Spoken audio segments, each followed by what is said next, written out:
أصدقاء صالون الملتقى الأدبي، أهلا ومرحبا بكم في آخر جلسات الصالون في معرض أبو ظبي الدولي للكتاب 2021. الأخوات والأخوة نعتز دائما بمعرض أبو ظبي الدولي للكتاب وبالمشاركة فيه وبكل من يشاركنا جلساتنا، وأنتهز الفرصة لأتقدم بشاكر الشكر لدائرة الثقافة والسياحة في أبو ظبي ومعالي الدكتور علي بن تميم ولكل القائمين على المعرض على جهودهم الكبيرة وتعاونهم الطيب معنا، وأتمنى أن نكون قد وفقنا هذا العام في جلساتنا الافتراضية التي أضافت لرصيد صالون الملتقى رقم افتقادنا لوجودنا الفعلي في أروقة المعرض.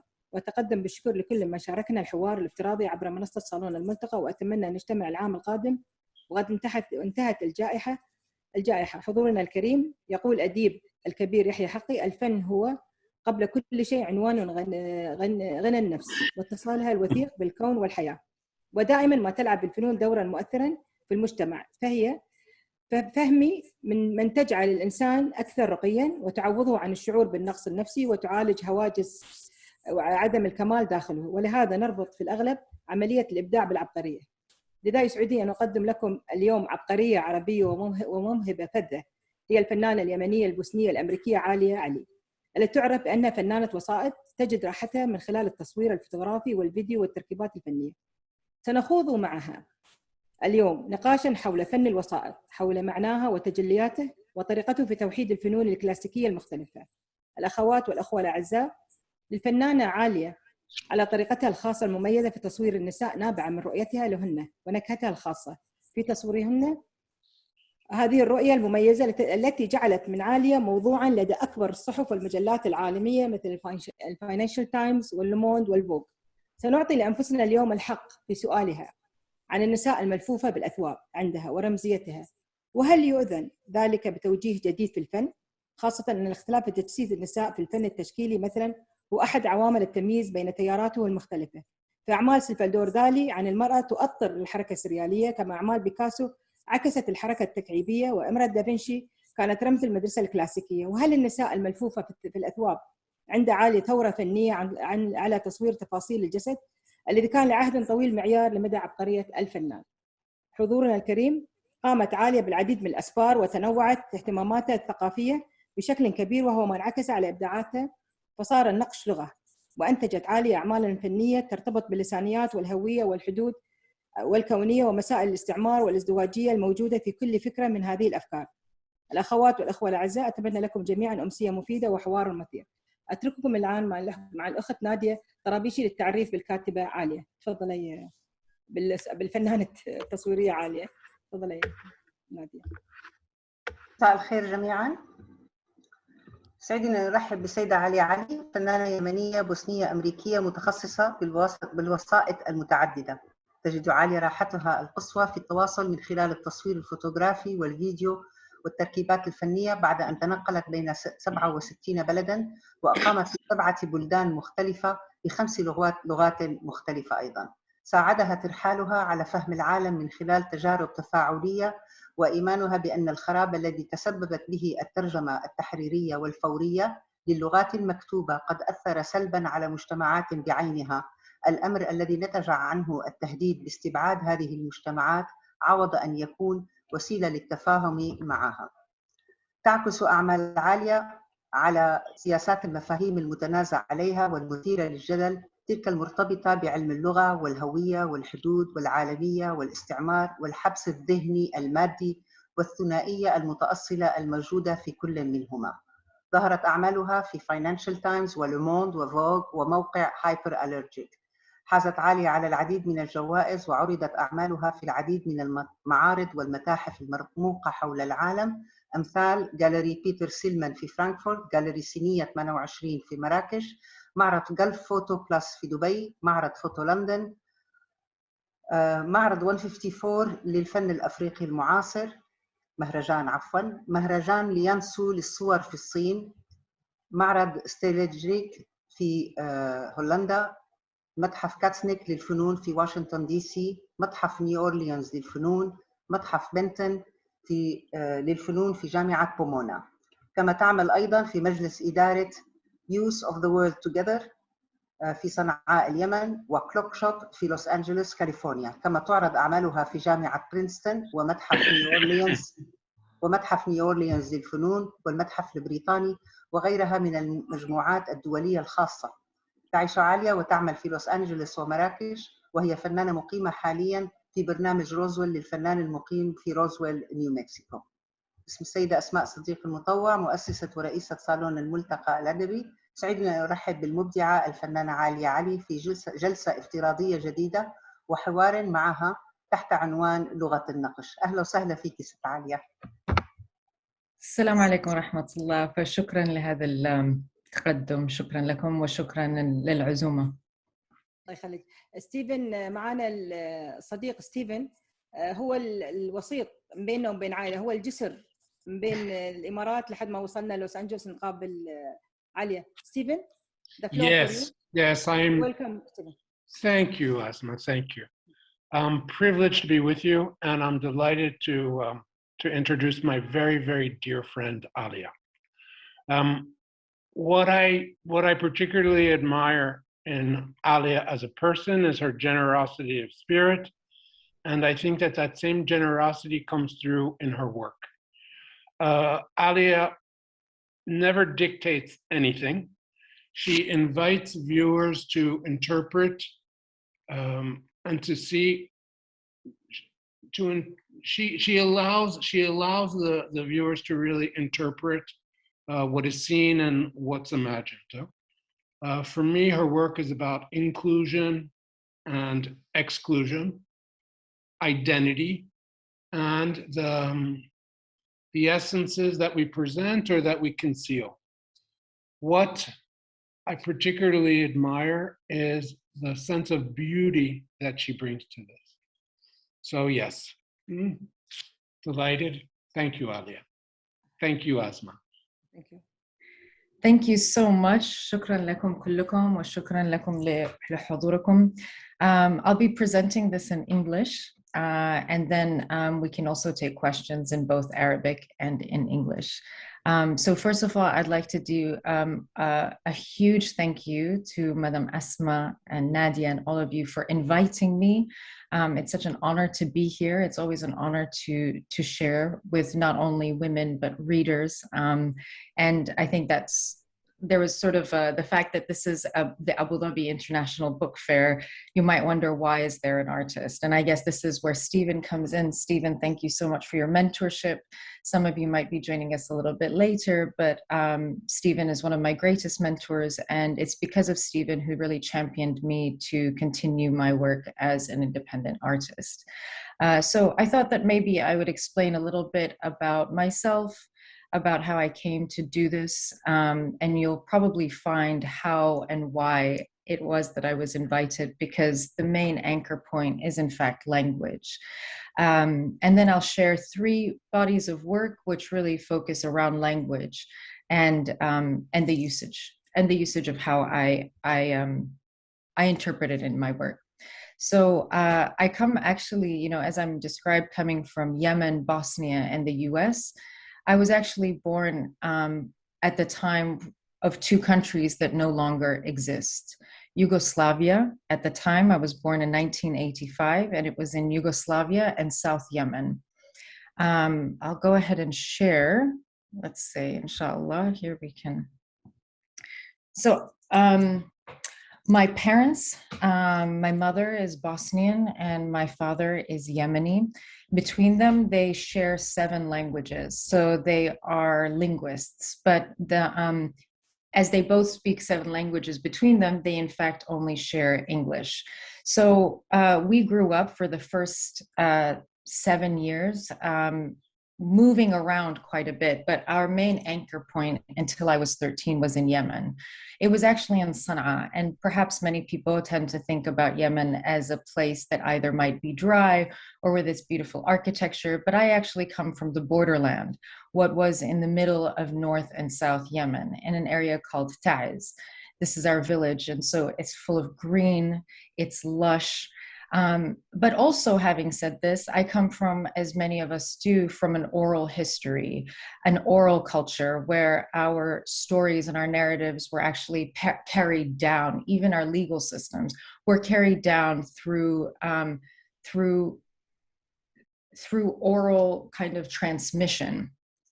And what I found over time is that, especially being the child of these two linguists, I saw how language can also be manipulated, verbal language particularly. So many of our stories were in fact translated, or I should say mistranslated, by our colonizers, which were the British.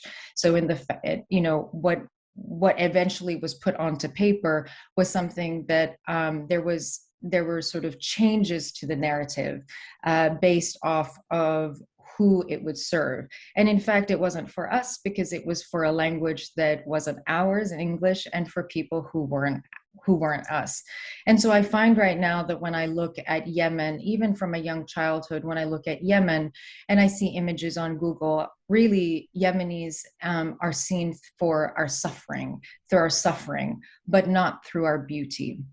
From a very young age, something that I was really quite particularly about, this was our house in Sana'a when I was a child, and this is our traditional dress. So I'm from Qubayta. It's something that my grandmother used to embroider and make textiles. My grandmother was illiterate in reading and writing, but she was extremely literate in motif.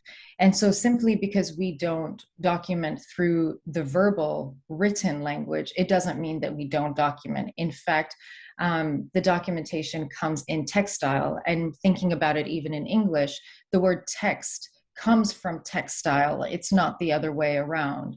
Text meaning the woven word. And so what you see on this dress, here's an image of my grandmother, Gidze Kadia. And so as you can see, it's not, you know, she's not in black, but in fact still mahajaba, but also in color and in pattern. Something that also perhaps you can relate to is the fact that we are constantly surrounded by pattern. I'm even looking at the images around you, and you have patterns all around. It's something that we're used to in our mosaics, in our masajid, in our carpets. And it all has meaning, something that in the West perhaps would be seen only as decorative, but in fact it has multiple potentialities. Here, as you can see, it's something that actually transcends through generations, and I would even say over hundreds of years. It represents for us is the hanash, is the snake. So the snake to mean power and patience, something that represents that particularly for women, even from the younger age up to the older age. I have several of these dresses. In fact, I would say that my mother and I ended up in what I've inherited is one of the largest collections of Yemeni traditional dresses from different parts of the regions. But even though ours may come off quite simplistic as some of the other ones, I do think that it's most beautiful. And the reason that I talk about some of the symbolism is because after traveling to different places, I've also found how so many of these, including not only that verbal language was something that was sort of abducted from us, but so was motif and pattern. So when snakes are something that perhaps is translated into the West as something conniving, something evil, but in fact, for us, it represents patience and power. And so this brings me to the point, and so what you see in front of you are two images, two of my photographs. They're also used from the collection, from the Yemeni dress collection that we have, that my mother and I have. On the left, you see an old judge's outfit that has silver, or dress that has silver embroidery, sort of filigree, married sort of with a hijab that's actually Ethiopian batik and tassels. And in the back is an Indian brocade. On the right, you see an image of a sitara. And the sitara is something that's really quite traditionally worn by Yemeni women, particularly in Sana'a. It is a wax-resistant process of making it, which is very similar to Indonesia, India, and even other parts of the world. But one thing that's quite important, and why I include this, is that it's also a map, because both of these images actually draw together. When we look at it in terms of the woven word or in terms of textile, it draws together not only something, not only a language and patterns that come from even the Himalayas or from different parts of what used to be the trade route that Yemen was so involved with. You know, we see Indian, we see Zanzibari, So it's a mixture of Asian and African motifs that kind of came together in Yemen, but it's also an expression of beauty and of identity. So the reason that I initially moved into kind of working, I'm going to backtrack a little bit. So between 1992 and 1995, we really stopped going to Bosnia because of the genocide that was happening to the Muslims in Europe, really. And so I sort of kind of disconnected to that part, but really during the same time, it was also that we really ourselves couldn't move because there was a sort of violent reunification that was happening between North and South Yemen. And we were there during the wars in North Yemen. During this time, our papers were also shifting. So what does it mean to have citizenship? What does it mean to be of one place? What is it that in fact identifies us? When we got into 1998, we came to the United States, first of all, through Michigan, through Detroit, where my grandfather was working for Chrysler, and then eventually to Bloomington, Indiana. In 2001, when September 11th happened, 2 weeks later, my father was actually fired illegally. And on that day, he came home and he said that we're no longer allowed to speak Arabic. Because suddenly Arabic was when you think about language is verbal language is something that is meant to communicate. We tend to think of it as something to communicate, but it can also be a threat. It could also be a weapon. So suddenly not only the color of our skin or the fact that our name had Ali and Muhammad in it, it became a threat to us, but also even speaking the language. And eventually I would go to a women's college named Wellesley College, where I wanted to study law. And during this time, I started to relearn Arabic, and I found that law was in fact it wasn't really about finding truth or about justice. It was about manipulating language, and it was about who can do the better performance. And it was there that I really discovered that art has the possibility, and when I say art, it's with a capital A, it's something much more expansive, which includes writing, poetry, architecture, photography, and certainly textile, in a way that it doesn't produce answers, but it raises questions and leaves an opportunity to not only find one truth, but multiple truths. I then moved to Morocco, and this is where I met Stephen, and I worked myself, so that's why I appreciate this organization, as the director of an arts festival there, the Marrakesh Biennial. And eventually I decided that there wasn't really much of a choice for me. I really had to do something that I felt could activate and really make much more and engage different ways of thinking, precisely because of seeing that as an Arab, as somebody who's culturally Muslim, as a Yemeni, but also as somebody from the US, somebody who lives on the borders, that I wanted to find a way of expressing, but also redefining and subverting how I've particularly been categorized. And so I started photographing people. I started thinking about fabric, particularly when the elections happened between Trump and Clinton. I saw that there was a lot of hatred that sort of continued on even sort of 16 years after September 11th.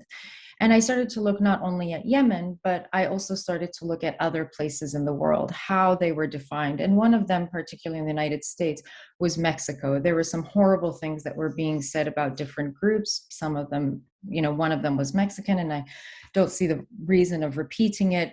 But I started to look and think that, even Mexico was seen sort of through their suffering. And even looking beyond that, seeing how different indigenous groups or different cultures and different communities were really seen through how the media was portraying them through a different gaze, through the Western gaze, through a different lens, rather than on their own terms. And I found, in fact, here's the image, in fact, that Stephen was mentioning about before, that really many of these communities weren't able to express themselves on their own terms.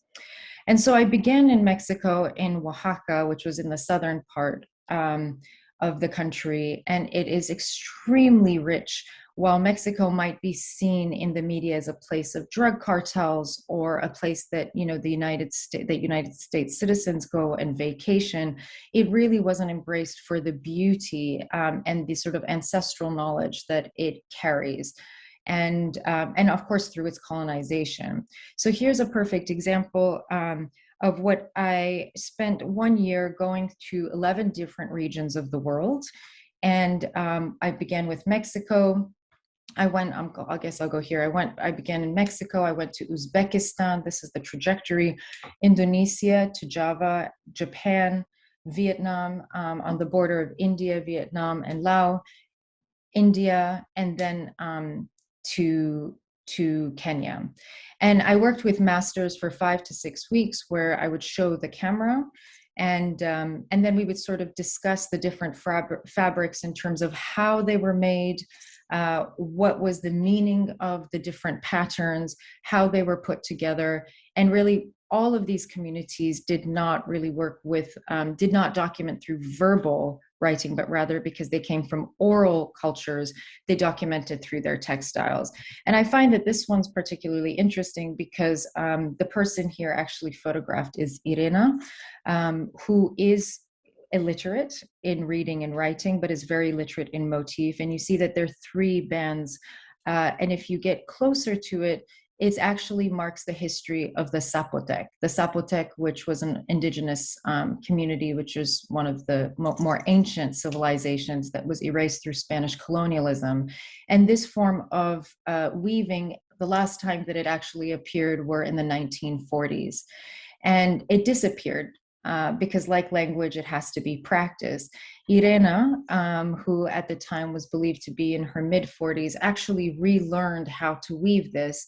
And now it's something that she teaches younger generations. And to me, it's a way of preserving the culture and history, again, on their terms and through ancient textiles, which is actually also very contemporary. And this was another reason that I did it. I'm going to go through some of the pictures and not speak about each one because I think we can talk about it after. But here you see different people. And I should say that something that Madame Esma mentioned earlier, that these were women. But in fact, out of the 172 photographs that I compiled, they're actually almost equally men and women.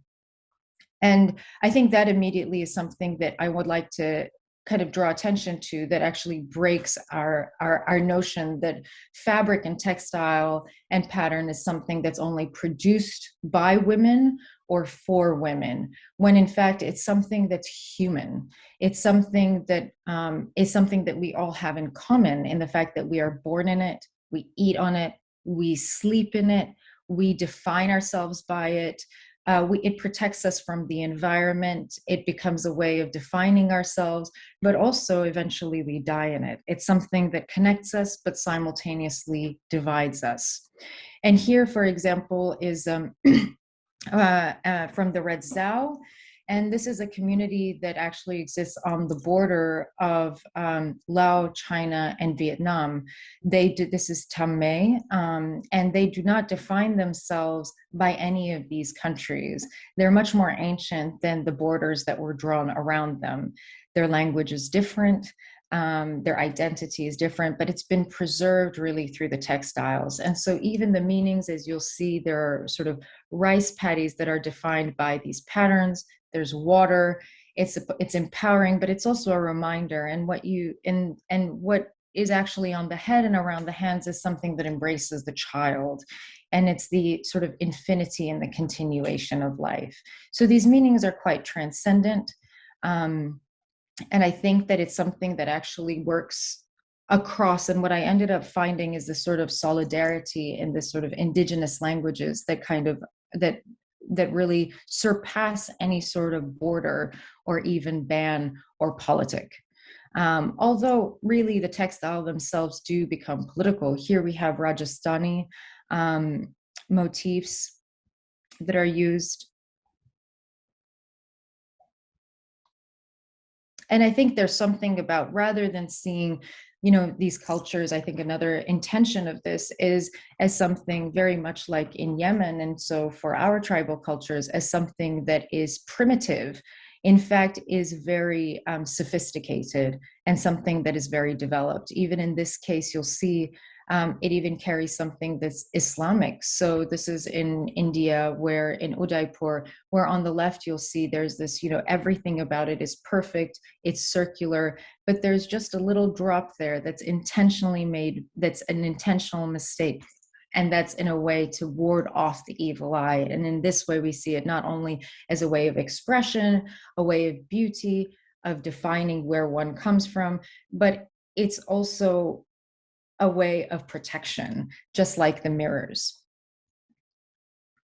And this one you might find interesting because what is on the face is actually, this is Pakistani, is actually something that holds the Quran, and a way of thinking about how, drawing these kind of lines between the fact that pattern is very much also like word. And even when we think about how, pattern, how words can actually manifest into pattern and vice versa, we really can't think about language without thinking about the fact of pattern. All right.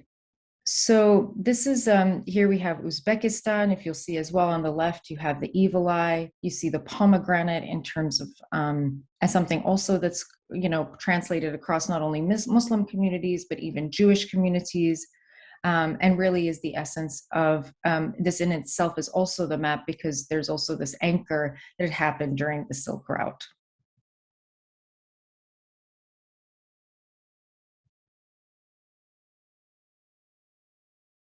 And when I exhibit these, I think that it's quite important that not only that the photographs are something, the photographs also become a representation of the actual textile. So I work with the masters and I continue to have relationships with them, that every time that I present the work, I also upholster the space. In most cases in art, spaces are white. And for me, it's much more interesting.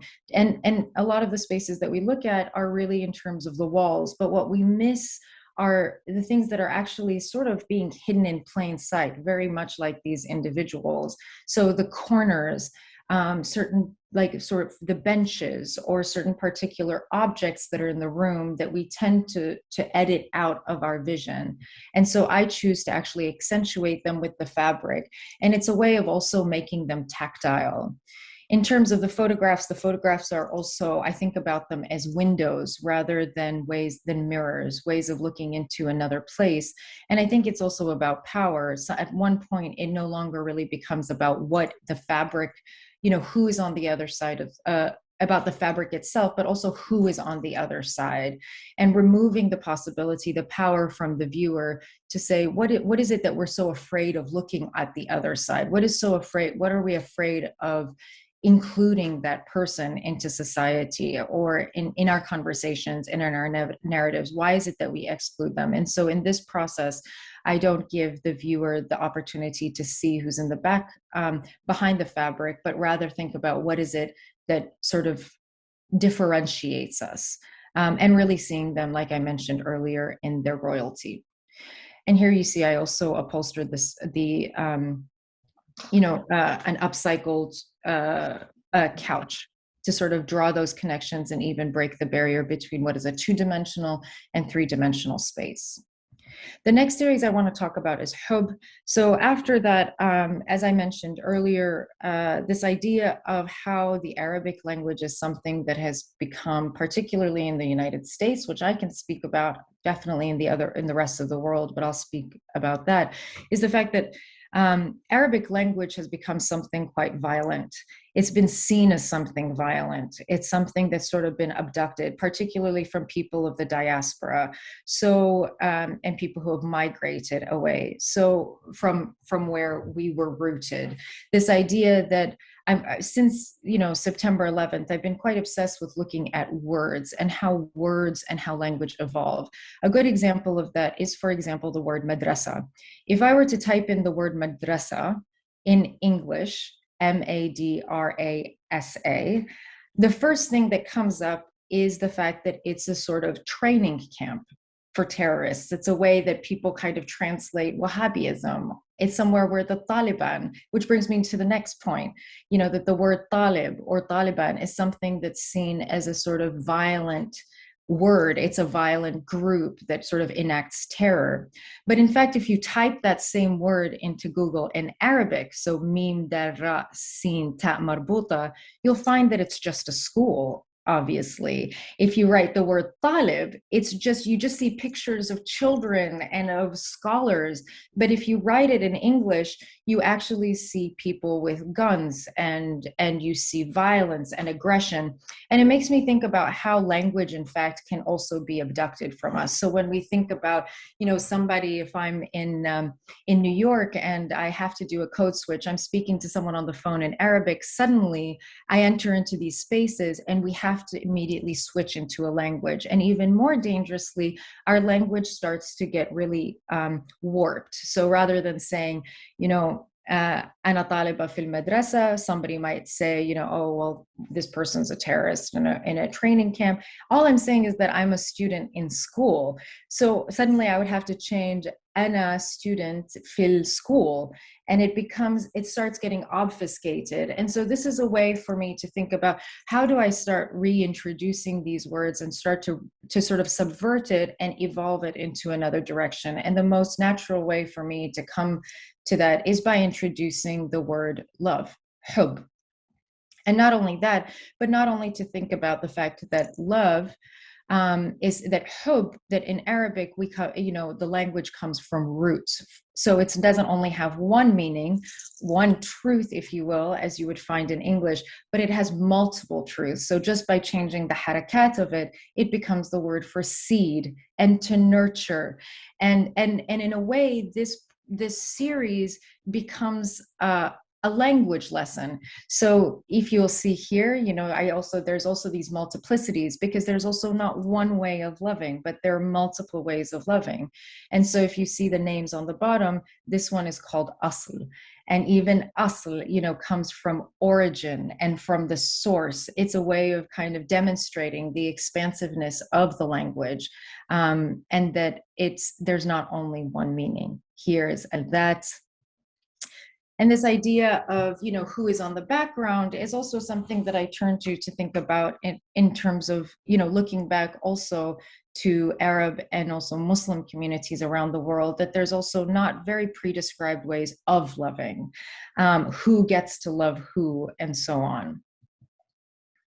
And in fact, it's quite interesting showing this work because it has come with quite a lot of critique and difficult reception, because it becomes in a way a mirror to the viewer who's looking at it, and it really reveals their own sort of racist thoughts or their own sort of violence towards Arabic. And when I say that, you know, particularly in the United States and in Europe. And so this is so I present this as a sort of statement, but if you'll see, there's even a lexicon. So even words like raha is, you know, not only comfort, but it's ease and leisure. The word that I described before is ruh, a name of the series, that it also translates as spirit, soul, life, and essence. And this actually becomes quite sometimes even complicated with museums or with galleries, in terms of insisting, rather than me having to navigate in another language, insisting that they actually orient and reorient themselves to change how they're thinking based off of the Arabic language. And I think it works with press as well. And lastly, this is a new work that I'm working on, which is in terms of futurism, Yemeni futurism. Again, with everything, with the conflict and with the war that's happening in Yemen, you know, particularly for the last 7-8 years, as we're entering into the 7th, I think about the newer generations, my nieces, the younger Yemenis, who really don't have much to reflect except for war and suffering. And as an artist, I really want to subvert that and change and think about ways in which we can kind of preserve and look at how we can really remember the royalty and from where we came from by looking at ancestral knowledge. So what you see on the wall is a mural that I produced. In the windows are a projection of a film that I called Mahjar. And this is based off of a story when we start thinking about, colonization and sort of violence that Yemenis have experienced, not only in the last decade, but over the last centuries.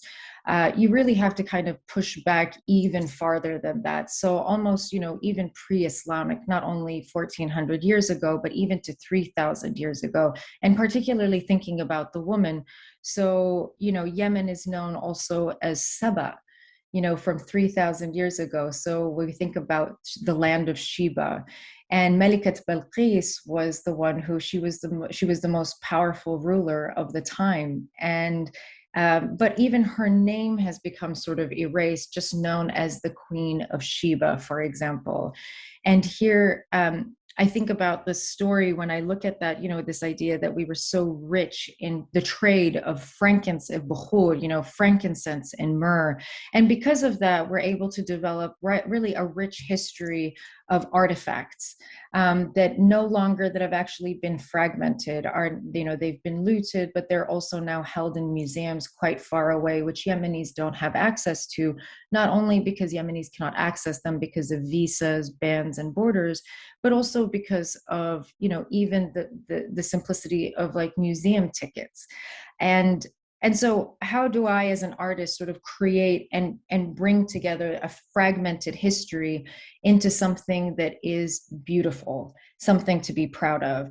And here I started developing a language of the future, because when I was doing this research, it was really drawn from a story called An-Najm al-Ahmar. So I went to different Yemeni communities in New York and Detroit, and I really wasn't interested in seeing what made us different. It wasn't about religion, and it wasn't about politics. What was it that made us Yemeni? How do we identify with each other?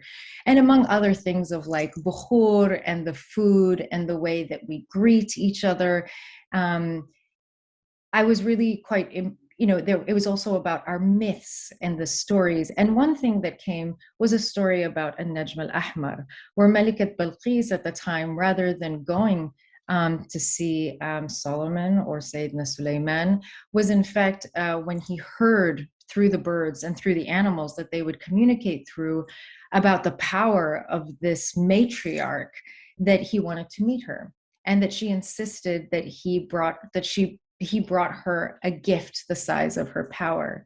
And so we believe that he gifted her An-Najm al-Ahmar, the red star. Now, when I met with Awad and Iman in Detroit and in Brooklyn, Iman grew up in the United States, so she thought that it was Venus. And Awad thought it was this sort of mystical place, this mythical place. And I always thought it was the sun, because Melikat Balqis at the time, prayed to the sun. But then in 1997, when NASA sent the Sojourner Pathfinder to Mars, it was the first, Sojourner Pathfinder, 3 Yemeni tribesmen, Qabilis, tried to sue NASA, called a lawsuit because NASA was invading our inherited land, our inherited star. And while there was a lot of sort of criticism and critique and really mockery about these 3 men who were sort of claiming this place, I thought it was actually quite beautiful, because not only is land on Earth being sort of colonized, but also our dreams and our myths of the future. And there's something beautiful about the fact that there's this star that all Yemenis from 3,000 years ago of our ancestors to 3,000 years into the future, that we can always look to the sky and share, no matter what it is. And so that became sort of the point of departure of Mahjar, this idea of the fact that we have this star that still unites us wherever we are. And so I started developing a language of the future. And that is what you see here. And this is drawing from patterns from Arabic script, even from Hebrew, and also ancient Sabaean, because in this process, I started hearing ancient Sabaean on YouTube, and I was so surprised at how much I understood. And I immediately called Baba, and I was like, do you understand this? And And it made me feel like my roots really tied back to 3,000 years ago. And I thought, if I can, then certainly I can catapult and imagine future generations of Yemenis into the future. And this is how this developed, where we're not reading from left to right or right to left, but rather in, there are multiple ways of accessing this. And it's an idea that in and of itself, like I mentioned before, in terms of the textile, it becomes a map. And this becomes a letter from the future. And the way to create the future and a way to reimagine a radical future on our terms is by looking at our past and really drawing from our past. And so when I exhibit this work, which is very contemporary and very futuristic, I bring in also what I bring in the past. And this is the same dress that you saw me wearing at the beginning of this presentation, which comes back to the hanash and the woman and the power and patience that we have in terms of sort of sustaining into the future. And of course, even down to the naqsh, even down to the jewelry and the silver. And so this is what it looks like. And it comes with also these sort of a sound installation as a portal. This is a recent exhibition that I did in Roswell. And here's some sort of defining pieces that you will see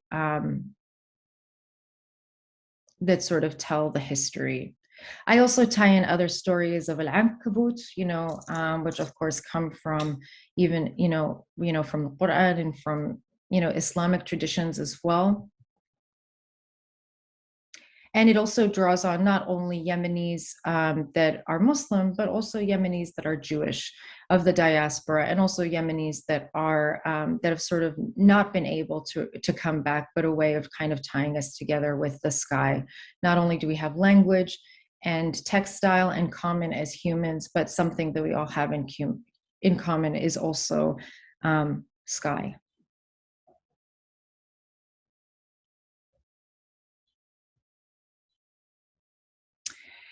So I think I'll leave it at that, and because I'd like to leave some time for questions. Here's, I included my website, but also my Instagram. And so if you'd like to contact me also directly, then please feel free to.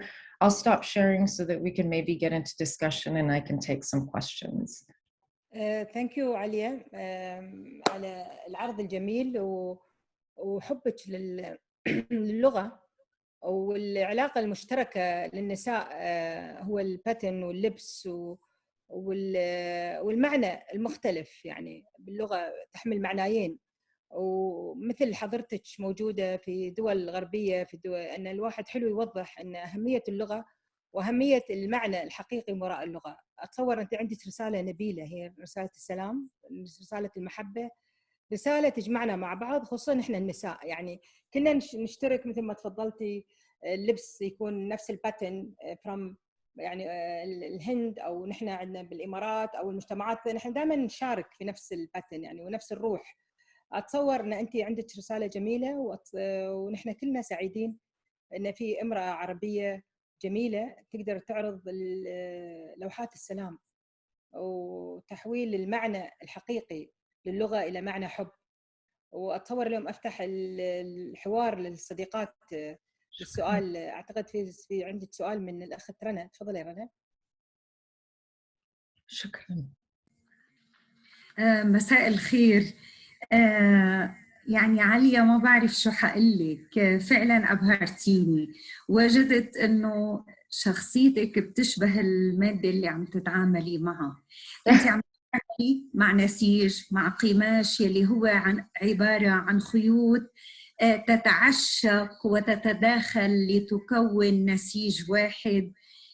أنت مليئة بتلك الخيوط الجميلة الملونة، مختلف البلاد اللي ترجع أصولك منها، اللغات، الأفكار، عمق أفكارك لتكون هالنسيج الجميل. عالية علي، أحببت فكرة تقديمك للمرأة المغطاة بالكامل. تعودنا على المرأة في الفن ينظر لها كجسد، أنت غطيتي الجسد وتركتي التأويل للمتلقي لما خلف هذا النسيج، لنفهم ماذا خلفه.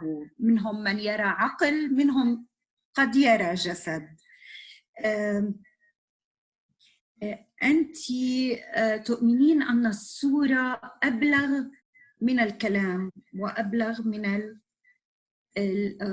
من الكتابة، ولكن أعمالك أجدها تحتاج تفسيراً. هل تصرين دائماً على شرح قطعك، أم تعتقدين أن العمل هو عمل بالغ يعبر عن نفسه لا يحتاج لشرح ولا يحتاج لكلام؟ لقد شرحت في أحد أعمالك أنك قدمت شرح، ولكن هل دائما تقومين بذلك؟ لأني أجد أن قد يفهم بشكل أو قد يؤول كما تؤول اللغة، يعني من قد يرى فيها قهر للمرأة، تغطية لكامل جسدها، منهم من يرى أبعد من ذلك. هل تصرين دائما على تقديم تفسير وشرح لأعمالك؟ شكرا جزيلا مدام رانا لهذا السؤال.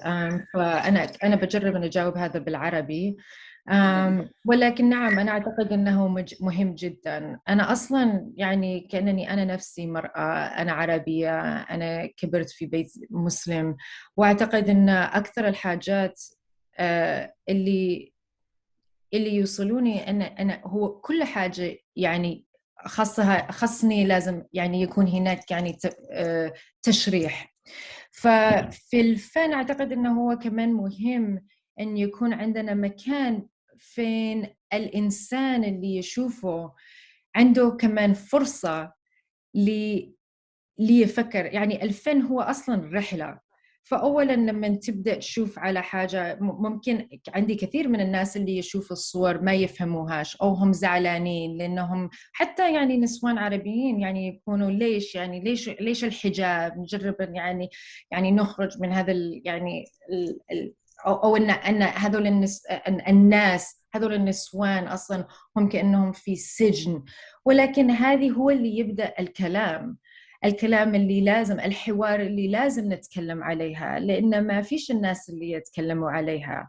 فمن البداية أقدر أبدأ أن أقول أصلاً هذول مش نسوان، هذول مش هذول كمان رجال، هذول كمان أطفال. فعلى طول واحد يبدأ أن يفكر على حاجة مختلفة ويشوف من نفسه إنه أصلاً هو أو هي ما يعرفوش إيش يشوفوا قدامهم. هذا المشكلة، وهذا إيش الفن يعطينا هذه الفرصة لنفتح كيف نحن نشوف الحاجات.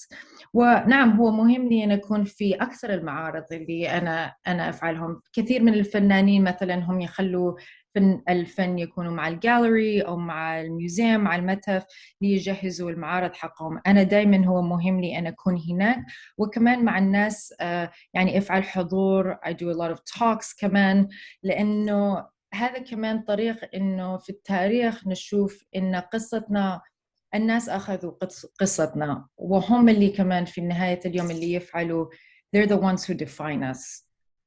وهو مهم it's important that we define ourselves. فنعم هناك ولكل الحاجات اللي هذيك لما أنا وريتكم على الحب، يعني هذيك الكتابة هو بس لأشرح إنه هو كمان طريق اللي أنا أفتح الأسئلة وأشوف يعني أشارك مع الناس رحلة حقي على كيف أنا وصلت لهذا الشغل. ولكن هو كمان مهم لي أن ما أعطيش أجوبة للناس. هو يعني شغلي هو مش لأعطي أجوبة أو أقول لهم إيش هو الصدق، يعني هو للإنسان ليكتشف الصدق لنفسه. وهو مهم لي أن بس أطلع الأسئلة اللي نحن ما نسألش نفسنا. صح. هي الأسئلة المفتوحة، الأسئلة اللي تؤول لكل واحد حسب ما ينظر له يعني. وأعتقد أنت نجحتي في هالمجال. أني أنا لما شفت لوحاتك في دبي، في آرت دبي، أول شيء لأني أنا أحب الأقمشة الأفريقية، يعني شدني بسرعة الأقمشة وحبيت الأقمشة. وبعدين فكرت مرتين، قلت لا لا لا لا هاي امرأة مخنوقة، يعني أحب أشوف ما أحب أشوف المرأة المخنوقة، أحب أشوف المرأة الحرة، المرأة اللي هذا. بس بعدين لما رجعت تكلمت معاك فهمت شو المقصود. يعني المقصود كل واحد يأول مثل ما قالت رنا، يعني الأخت رنا، يأول حسب ما هو يشوفه حسب مفهومه. يعني أنا يعني عايشة في دولة الإمارات، دائما أشوف الأشياء الجميلة، أشوف الأقمشة الحلوة، أشوف الأقمشة للتسامح، أشوف الأقمشة للحب، أشوف الأقمشة اللي تجمع الناس، لأن نحن ملتي ناشونال، عايشين في بلد واحدة في أرض واحدة.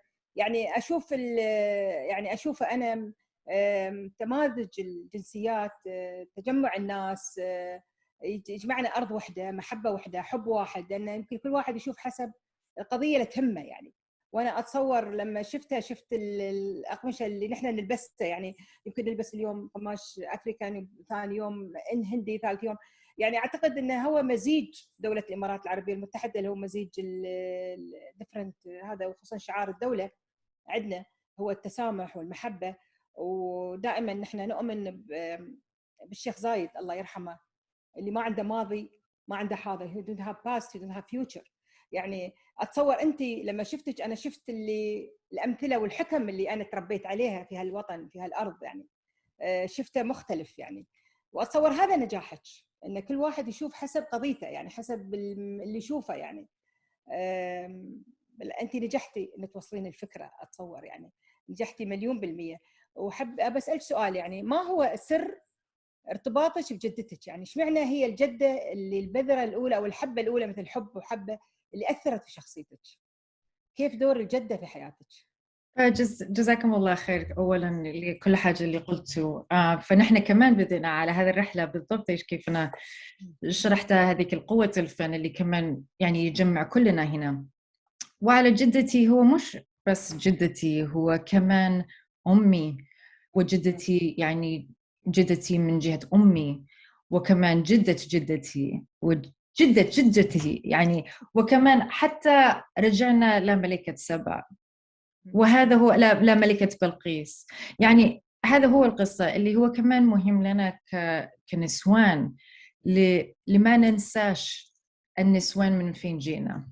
وهذا حاجة اللي لازم أقول، كأن يعني إن نحن نجي كمان، إنني أنا بتكلم على نفسي، إنني أجي من ثقافة عربية، من ثقافة مسلمة، وهذا نفس الحاجة اللي يحصل كمان في أمريكا. ولكن في التاريخ النسوان هم قصتنا يتمسح.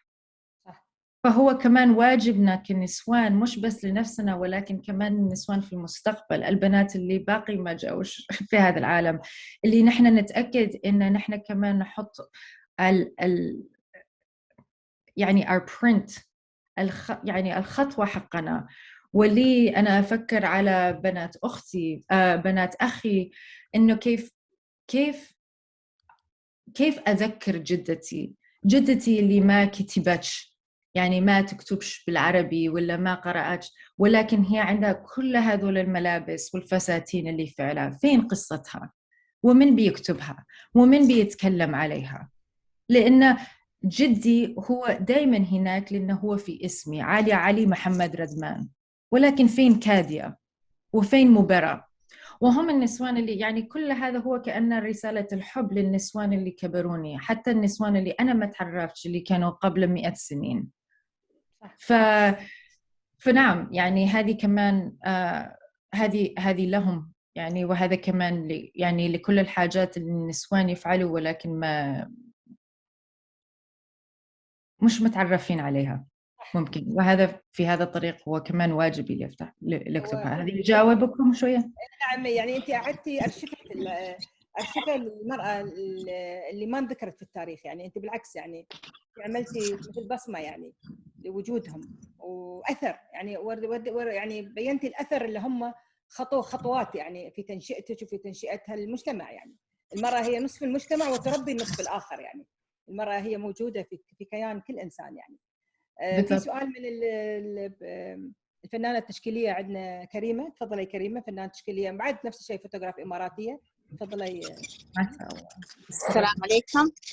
وعليكم السلام ورحمة الله. السلام عليكم. I have actually I'm considered about the title that you say النقش, you know. Yeah. The naqsh, if I go to the ruler, it is naqash or naqashin, which is the people who has considered as an handicraft, you know. The people who do like, especially like the Islamic pattern and everything.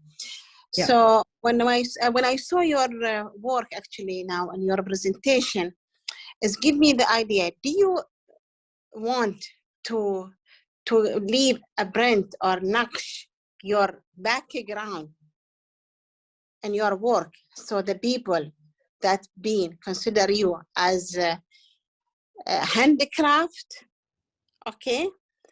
Or you think that because I'm really confused, because you travel in some specific country and they have also oral culture and everything, and you wanted to and you show that in your work. So here I'm confused, because they have their own culture, but you present it in your work. But here also you are considered about to present your culture, your background. So what it is the most important for you here? I actually think that there are a lot of answers to that. I really appreciate that question, because it's something that comes up quite often. And I'm going to answer them in different ways. I mean, I think the beginning really, I'll start with the end of this, the second thought that you brought up. I mean, when you're thinking about naqsh, like the word, like even naqash, you brought up this idea, the fact that it's craft. But I guess that's particularly perhaps what I would like to, that is maybe one of the problems, is that it's only seen as craft. And I would argue that it is not only craft, it is also art. It is high art, it is language, it is identity, it is heritage. And while it's something that's really placed as something quite ancient, and perhaps, I'll use this word in quotes, maybe primitive, it is in fact to me something that's very sophisticated, it's very developed, and it should be really considered within the world of what is considered high art. Myself, for example, the way that I bring this in, I'm considered an artist, and I can say that as even this conversation between what does it mean to be an artist and an artisan, somebody who does, fine art as opposed to craft, there's such a delineation between them, even in terms of value. The fact that, you can buy an artwork for, $5,000-$10,000, whatever dollars or something, and then you buy a piece of craft for maybe $5 or $10. But the master who is making that has spent their entire lives and has 20 years in order to master something that is so exceptional and that is rooted in such ancestral knowledge. And so I'm a sort of example for somebody who is not even a part of that, but has learned from. So my relationship to many of these masters, it continues. In fact, I would, Stephen, even in this conversation, who is a creative director, also somebody who's really taught me in terms of this notion that a lot of these things that are even from craft have been pulled through. So for example, there was one of the works that I showed you, which was from Uzbekistan, when we're talking about ikats. Mm-hmm.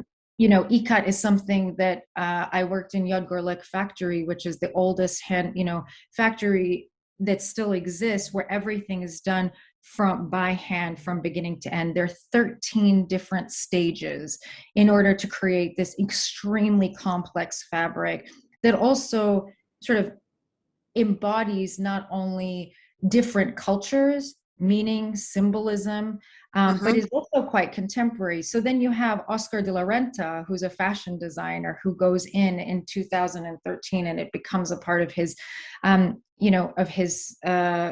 presentation, and a part of his, how would you say, the season, I guess, like of his design. And suddenly it becomes very contemporary, and yet the labor and all the meaning. So really, what changes is the preparation, the packaging of it, right? But in fact, the sort of essence of it are these stories. And a part of my work, I really see it as two different things. As an artist, not only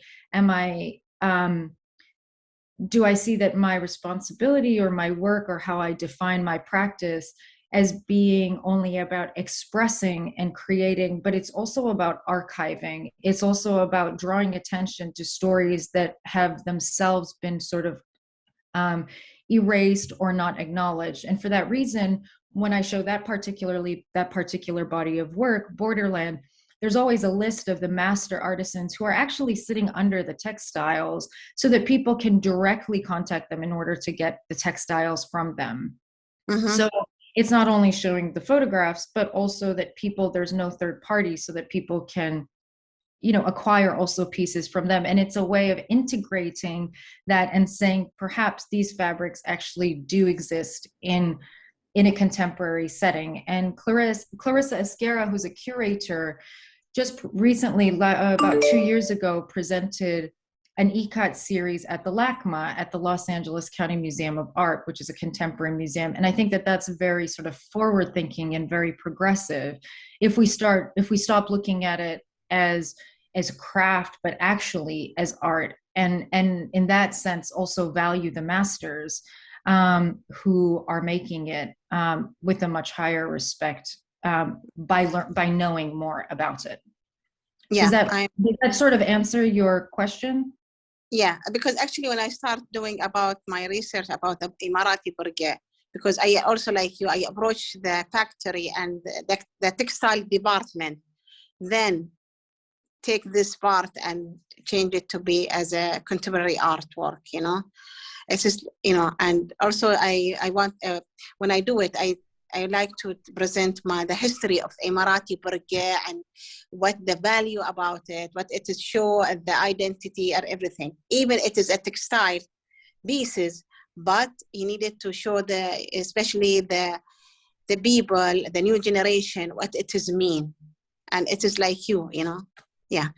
Yeah, and I think there's also something to that point where, textile is also very revealing. And I think art, there are a lot of things that I might approach where I don't really, first of all, it may not be pleasant, like any research. And then second of all, because a part of it is particularly when we're looking at fabric, where it comes from, what has happened to the people, who it's being produced by. There's another series that I work on with Flux where actually it focuses a lot more about African wax prints, or I should say Dutch wax prints, which really reveals extremely problematic histories. And so there's something that actually is really quite held in the cloth that becomes a place of that sort of revealing those discussions and again raising those questions. And I think art, this is a perfect reason actually of why fabric is so contemporary, because you can draw in so many different types of thinkers and scholars, historians, and even something, fabric can also be very architectural, and the way that it's placed. And there are a lot of artists who use it, and how they choose to manipulate it, where it becomes sculptural, where it gets removed from the ways that we think about them as something that is only, in a way traditional. What about, and how do we recontextualize it in a space where its usage is different? Yes. And suddenly when we use it in a different way by upholstering something or turning it into a sculpture, we suddenly cannot look at it being worn in the same way as we did. We just cannot unsee that. And I think there's a power, that's where the power as an artist is, to shift the identity of those things, or I guess the context around it. Yeah. And I wonder, Stephen, if you have anything to add to that, because I think you might have something, especially of different ways in that you think about textile and how they can sort of manifest in different ways. And you've traveled quite a lot to these places. تفضلي يا سيمة. Wait, Stephen, did you have, I just wanted to say Stephen, Stephen, did you want to add to that? Because you are artist and you are designer. ممكن نتكلم؟ لا أظني ستيفن عنده مداخلة. أوكي. put Stephen, it's unmute. Put mute. This is a question that comes up very often. No? Mhm. What is craft and what is art? And can people who live in cultures where the idea of art plastique, fine art, where the notion doesn't exist, can they create art? So, I mean, this often comes with African art, and it's a question that's been posed for the past 100 years. And for me, it's an interesting one. You have to tell me what you think, but I don't know if it's so much about the production as what it is and the reaction that it incites in the person who's looking at it, how they perceive it. So, I mean, it's a whole other thing, but I don't know. You can look at Duchamp and his ready-mades, and basically, I think the point was, if you put it in a museum and you call it art and you see it as art, it is art. But for me, that's much more about the spectator than it is of the producer. That's right.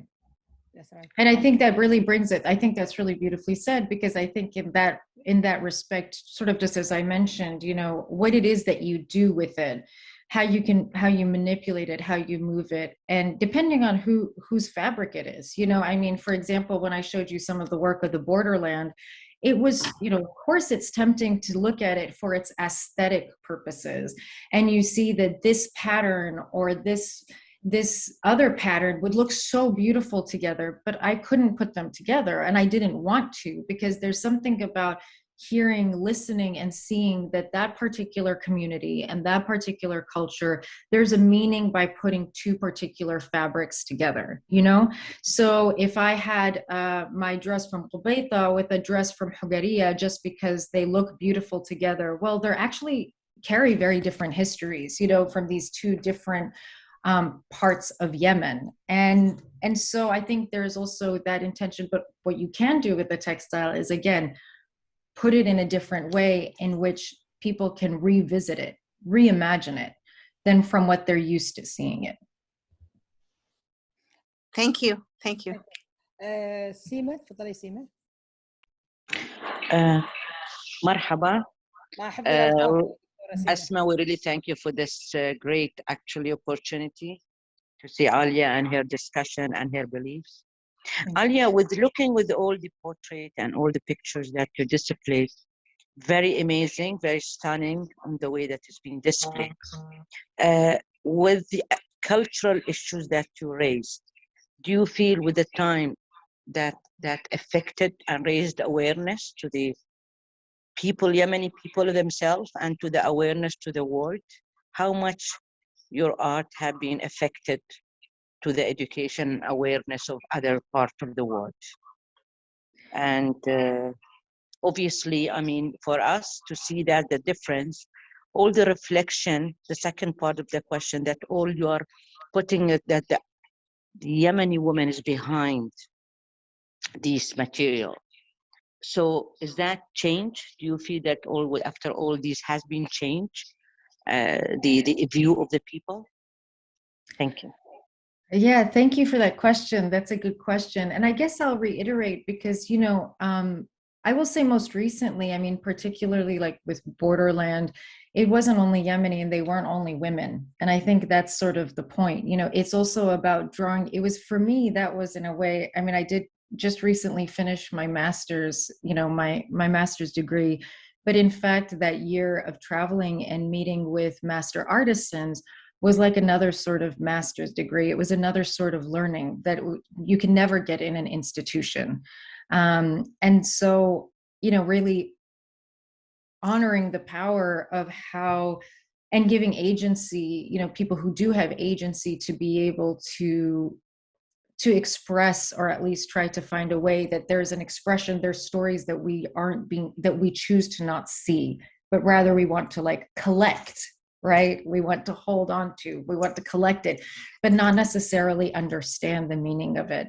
And I think for me, it's important, you know, it's not a choice really to not think about Yemen. It's a part of my existence. It's my blood. It's my daily, you know, but I also think about it as, you know, every day about being a woman. about what does it mean to be Indigenous? What does it mean to be a US citizen? You know, and being all of these at once. And so it's really too much actually to tackle in one series or in one thing. And so it becomes, this is what my practice is. I see it as something much longer term that really, in a way, we have one life. And this is, again, comes down to what many conversations that Stephen and I have, and I will share this, you know, it's this idea of sort of seeking happiness.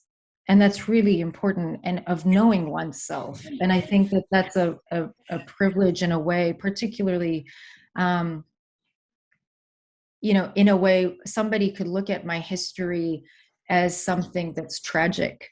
You know, sure, there's been war, there's like trauma, but I don't choose to see it that way. I really choose to see it as a gift, you know, and I choose to see it as something that has a lot of potential in order to transform into something beautiful that a lot of other people can reflect themselves in.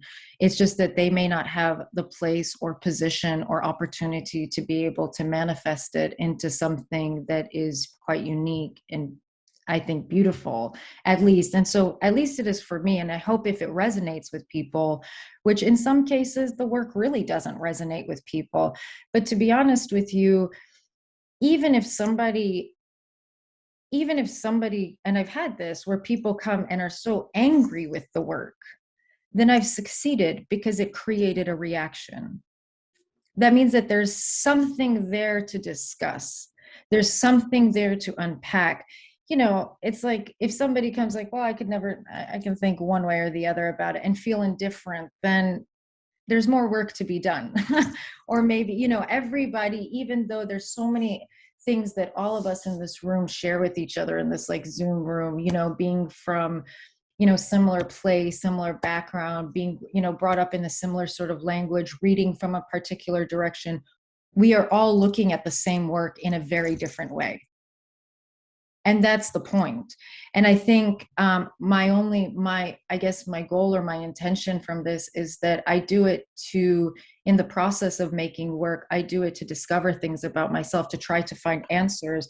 And then I present that. There's also a lot of work that doesn't make it to the public, you know, because it takes time. You know, it takes time for myself to sort of process it.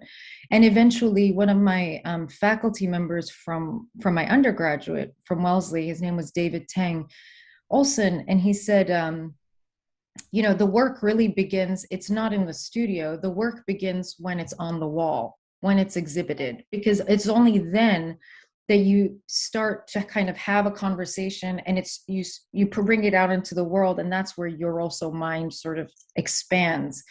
And I think there's also labor and work in terms of how does it communicate into the world. And I do think that it's kind of changed how people think about, not only about, you know, about Yemen, like also what does it mean to be somebody who's, you know, a woman, who's Arab, you know, there are all kinds of different categorizations. But for example, yeah, I do think that it shifts people's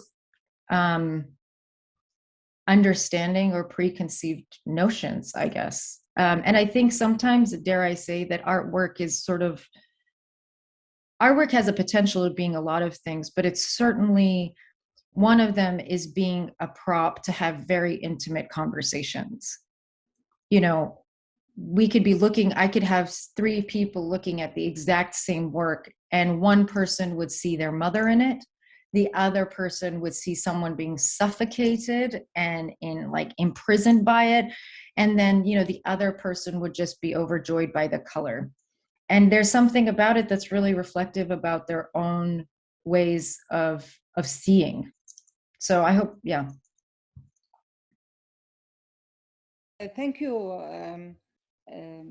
Thank you. Proud of you, definitely. We have thank you, question from Khadija. مرحبا خديجة، نورتي وابو ظبي كله تفتقدك ومكانك خالي، وسعيدة اليوم انت معانا، يعني نورتينا ونورتي عالمنا الافتراضي اللي على الأقل أشكره اليوم إنه قربني فيك. يا مرحبا يا خديجة، هلا وسهلا. Thank you everybody. I would just say hello to everybody, to you Asma, and I thank you very much for your invite today. and I'm really, really glad really to be with you, at least like virtually.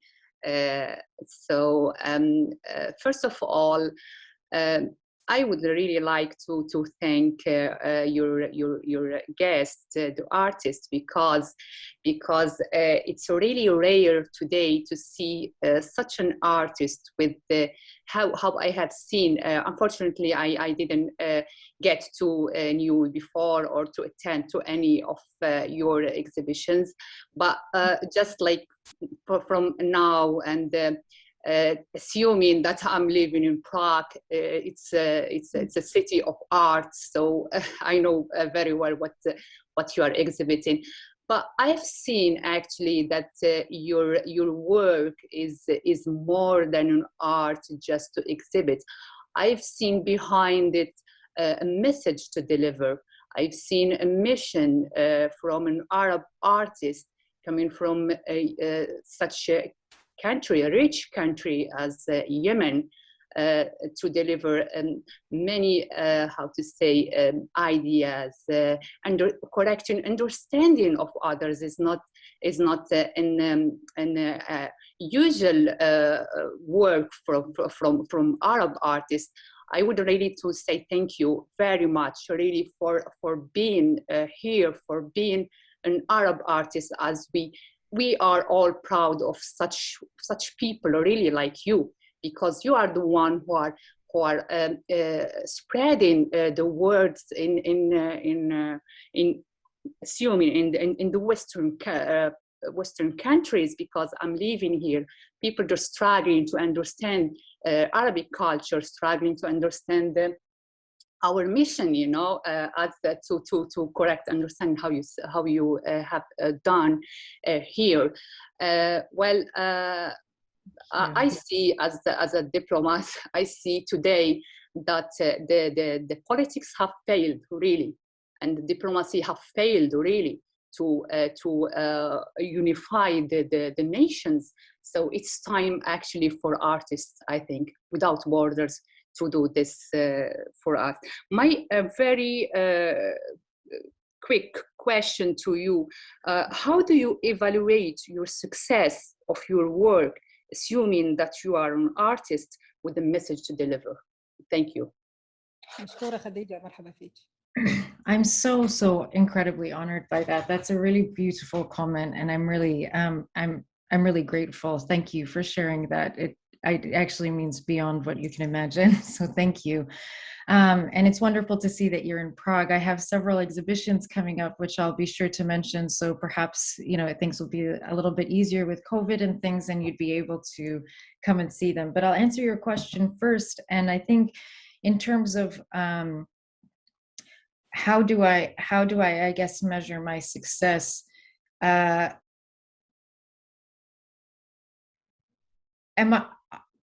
I mean, it's so strange because I kind of talk about this sometimes, and it's usually, you know, Stephen attends these things, but I actually talk about this in interviews all the time, and I mention Stephen, so it's also kind of amazing that you're here to hear this.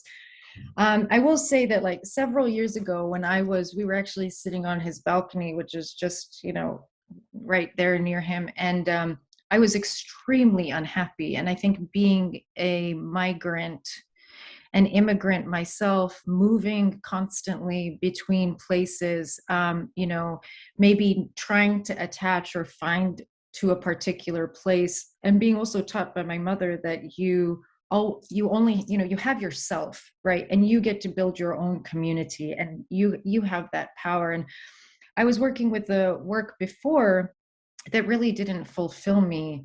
And I always kind of had this need, I think, to feel like there was a change, and that there was something about bringing community together. I think maybe because of the household that I was in.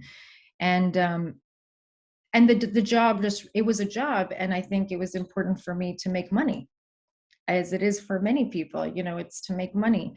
And I really wanted to be, you know, to kind of move into art. And we had these conversations. And one thing that Stephen said was that if you seek money, happiness may or may not come.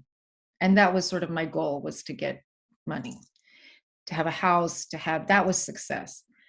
And the second part of that is, but if you seek happiness, you'll get everything. And that's interesting because for me, it's become the compass of every single decision that I make. Everything, you know, don't do it for the sake of getting money. Do it for the sake because it enriches you. It will do something. It'll make you happy. And it has not once failed. And this idea of that kind of releasing yourself. Yes, of course, money is important. It's important to be, you know, to have what you need, but is what you need, does it have to be this sort of luxury? You know, what does it, what is comfort, basically? You need to be comfortable, right? And you can kind of measure that. And everything in between is, you know, take care of your community, you know, like, you know, be a philanthropist. Even as an artist, I try to think of ways of how do I support younger artists? How do I help somebody or like encourage somebody so that they can make art into the world? And that's because I have mentors and people who sort of supported me in terms of believing in me and giving ideas. And I think that once I start, sometimes I'll make work. And if there's a moment where I really feel like it is for the purpose of the fact that it's just making it move, it suddenly becomes a product. And it doesn't become something that I find there has to have meaning. There has to be something that makes a shift in it. Otherwise, I didn't think about it enough. And so that's a good way for me to check myself. And, you know, I think right now there's this kind of time of having ideas and it seems to resonate and it seems to cause reactions. And there's a sort of interest in having these conversations, I guess, sometimes through press, I think sometimes through exhibitions, but also keeping it kind of interesting. And for me, I don't know how to measure success is to say that I guess, you know, I'm happy. That's in one. And I feel fortunate. And I feel using that privilege, I guess, using those opportunities also in terms of seeing what else there is in the world that's really important to me by using this platform to talk about it. And to kind of reintroduce it. So for example, here's another question, you know, you're saying also about, Madam Khadija, you're talking about how, you know, diplomacy and politics, you know, it has sort of failed us. I think there are also ways in which, in general, we're not used to being very, like, as societies, one, we're just not used to maybe creatively thinking about things. How is it to think about why is it, for example, coming back to like, you know, Yemen, you know, why is it that we think about Yemenis as constantly victims? I don't want to see, I don't want to see that. I want to see it. I want to be reminded, and I don't want to re-trigger of beauty. You know, there's like the reminder, like, where are the gaps? And I think that there's a power, and the only way to have that power is if people don't give it to us, that it's actually something that we have in us. We shouldn't accept it from other people. And I think that was something before I became an artist, and having mentors, which I'm really fortunate, you know, like Stephen, like Salam, like my parents, who've also been very supportive, is the sense of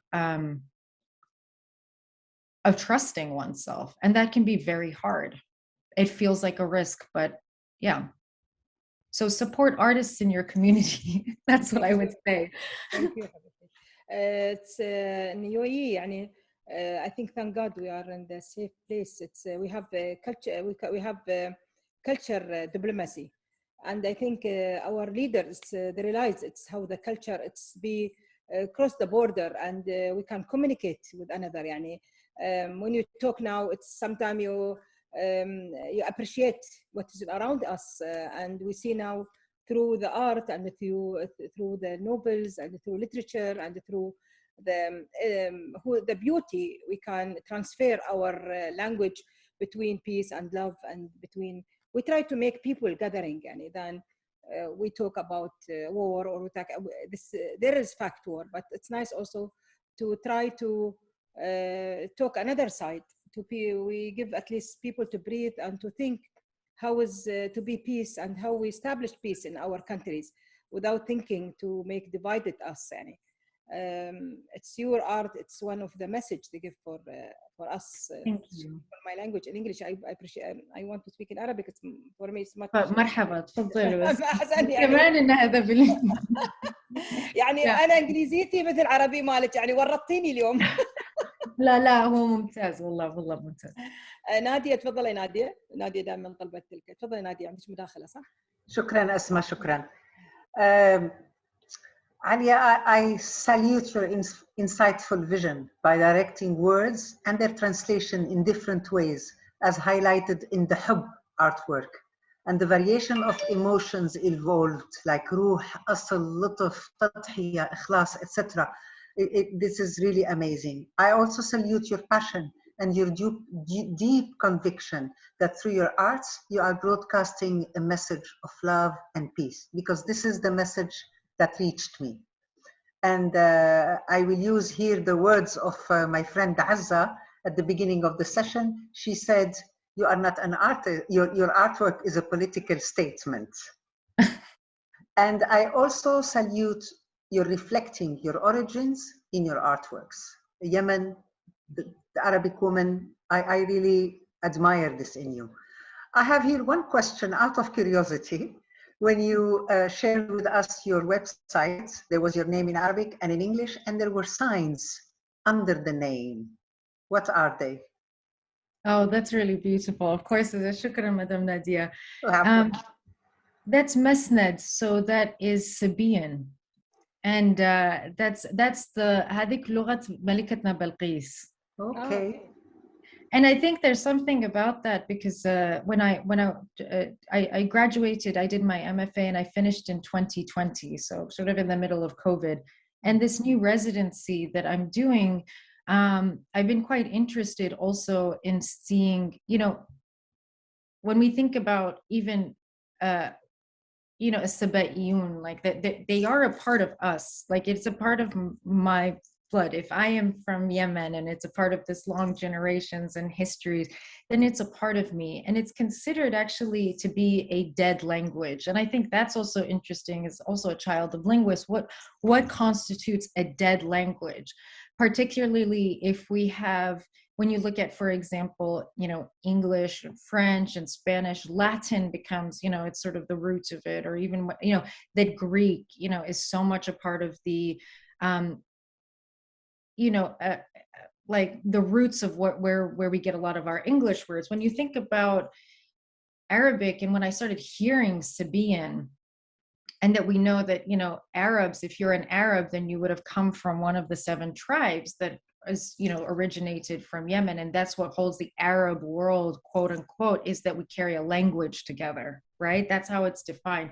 So when I was thinking about this project in terms of what is it that tie Yemenis together, what is it that we have in common that might differentiate us from different parts of the, you know, the region? Is it our, you know, exchanges with all other parts of the world, like, you know, like Zanzibar, Tanzania, you know, all across countries along the Indian Ocean and so on? What are the things that tie us? And it was right there. It was also the languages. Like even right now in Socotra, you know, you have Mahri. When I visited Socotra, Mahri is a completely different language.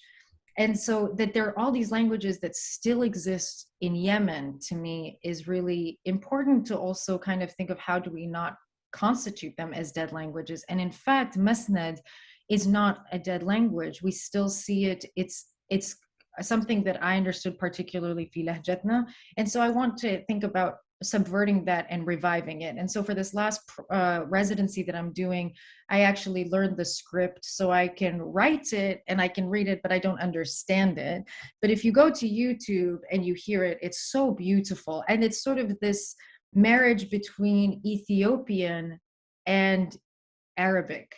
You know, and so when you think about in religious scripts, Malika Balqis, or as she's known as the Queen of Sheba, and like in other scripts, was essentially, they believe, were from Ethiopia, even though we have sort of the throne in Yemen. And looking into it, it's unclear of whether or not that civilization was actually across what is modern-day Yemen and Ethiopia, which is actually what I believe, which is another beautiful case of sort of unity, which makes sense, as I described earlier, in that dress which has Ethiopian batik on the hijab. You know, so also we also have ties within, you know, across, you know, into the Horn of Africa, across the Red Sea. Like, why do we forget that? How do we bring back that sort of fragmented history? So that's Mesned. And for me, I guess, yeah, it might be, it's a kind of a political statement as well to say, you know, this is my name in, you know, in sort of Roman script, I guess, in Arabic, and also in Mesned. And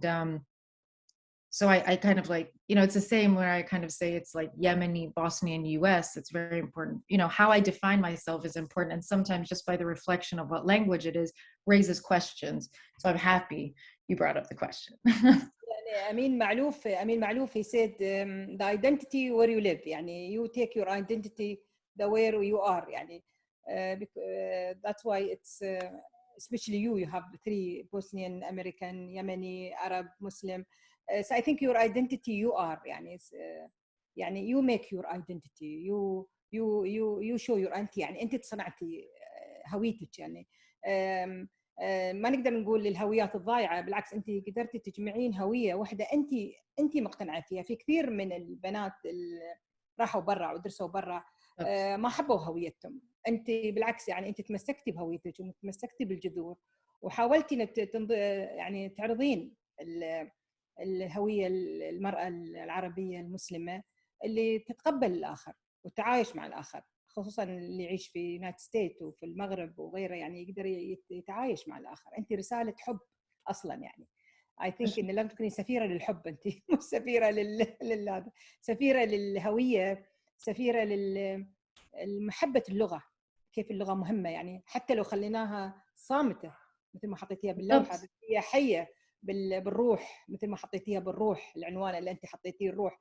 أعتقد أنت عندك مسج جميل، وكنا يعني نحن سعيدين إن مثل ما قالت صاحبتي نرفع لك القبعة يعني على حبك الجميل هذا. تفضلي الدكتورة جميلة، وفي سؤال أخير وسامحونا يعني طولنا عليك، تسمحي لنا يعني. لا شكرا. تفضلي دكتورة جميلة. اسمحي لي أسماء أشكرك شكر جزيل على هذا العطاء المتجدد والمختلف والمبدع كل مرة. يعني كل مرة تسري الجلسة بضيفة تكون فعلا إضافة حقيقية. وأشكرك عالية على هذا الجمال، ليس فقط على مستوى الإنتاج الفني، ولكن على your inner thinking. Your mindset is very beautiful from inside. Your spirit is very beautiful. Thank you. And I have started following you at your Instagram instantly. It was very clever for you to start from the tangible heritage or from the verbal. يعني بدأتي أنت من التراث الشفهي والمنقول كأساس للانطلاقة إلى نهايات الوسائط المتعددة، فمن بداية بسيطة بدائية إلى نهايات معقدة وتكنولوجية عالية جدا.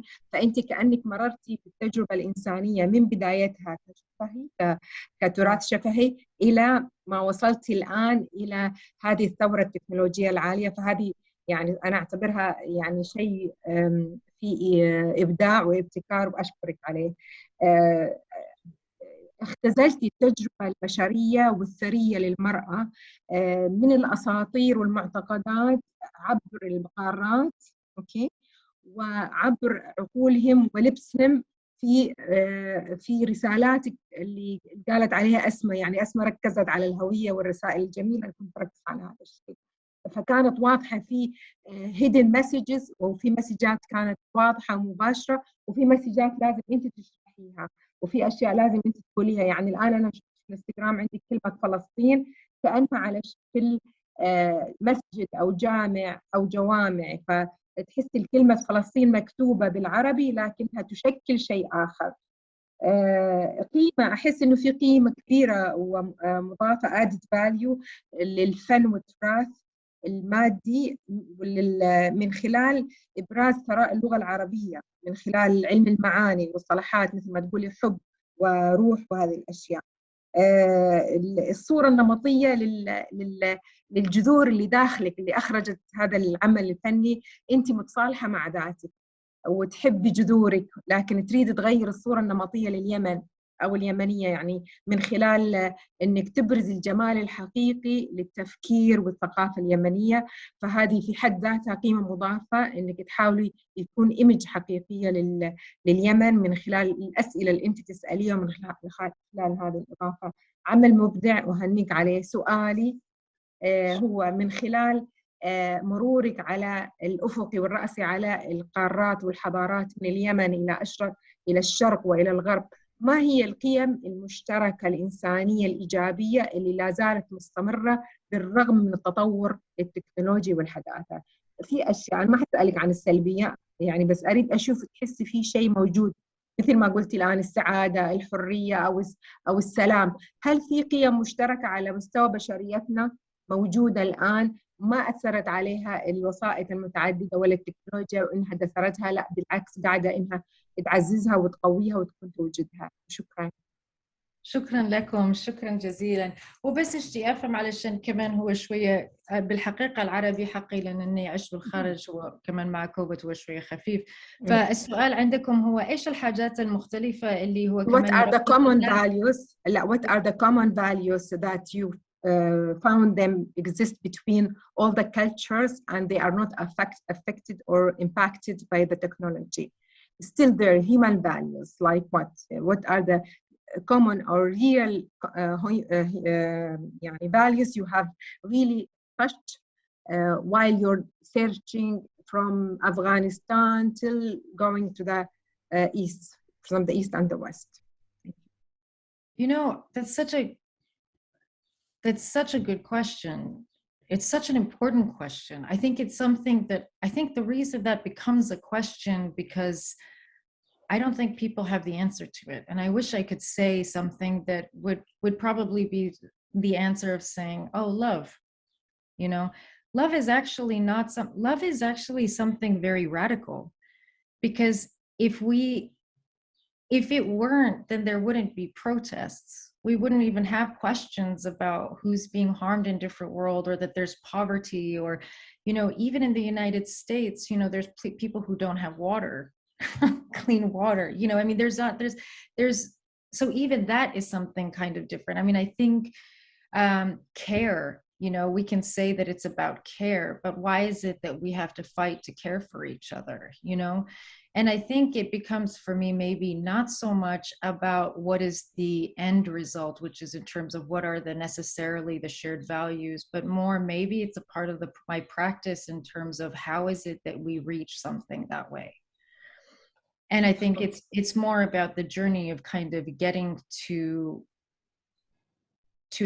that point, because I think it can change. I mean, one of the things that, you know, I don't know, I can't help but think that maybe it's, you know, it could be, you know, trauma or conflict, you know, or, you know, is it peace? Is it something that's like searching for peace? I guess I want to be very frank that I don't know what are the shared values, but what I can say is that there are materials. And so when we think about them as vessels or as objects in which everybody, I try to find those, like, what are the things that, and I talk about this in my statement, what are the things that unite us and divide us at once? Because I'm not so sure that there's something that fully unites us, but also, you know, I think there are also the things that divide us. And once you extend and expand that more and thinking about how that's in relationship to each other, then we can talk about love.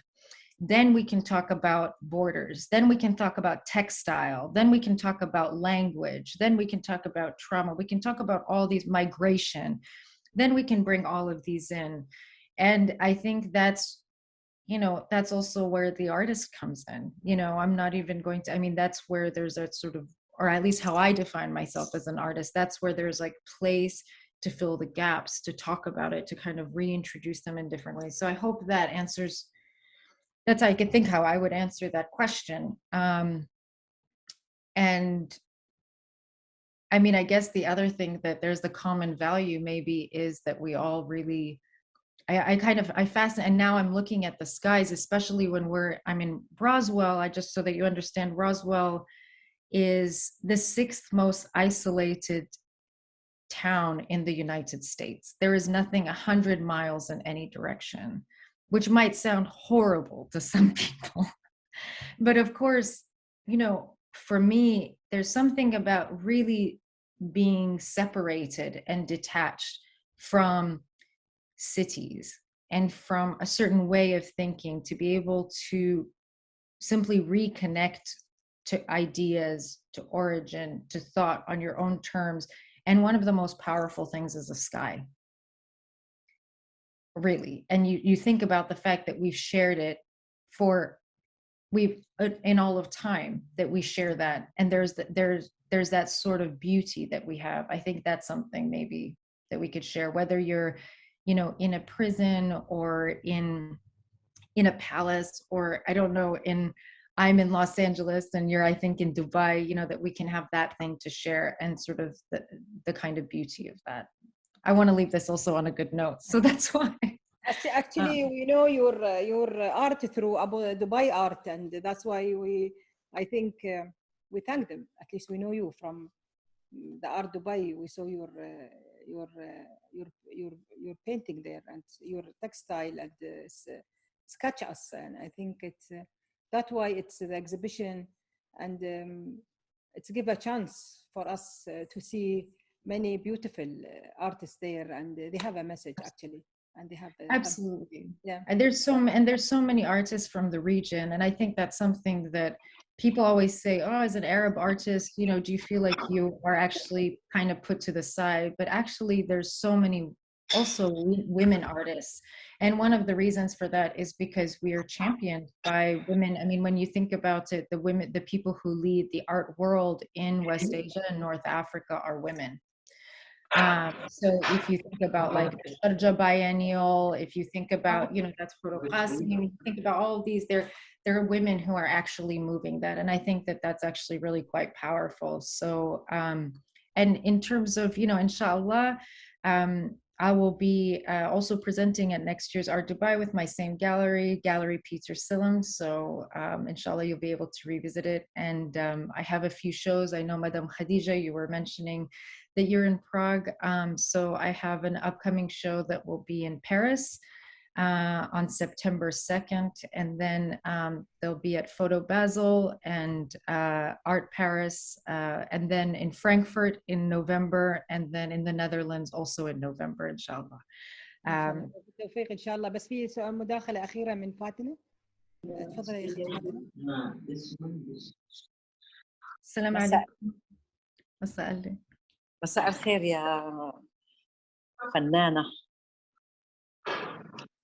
كلمات مثل فنانة، فيلسوفة، جميل، رائع، آسر لا تكفي لوصف أعمالك.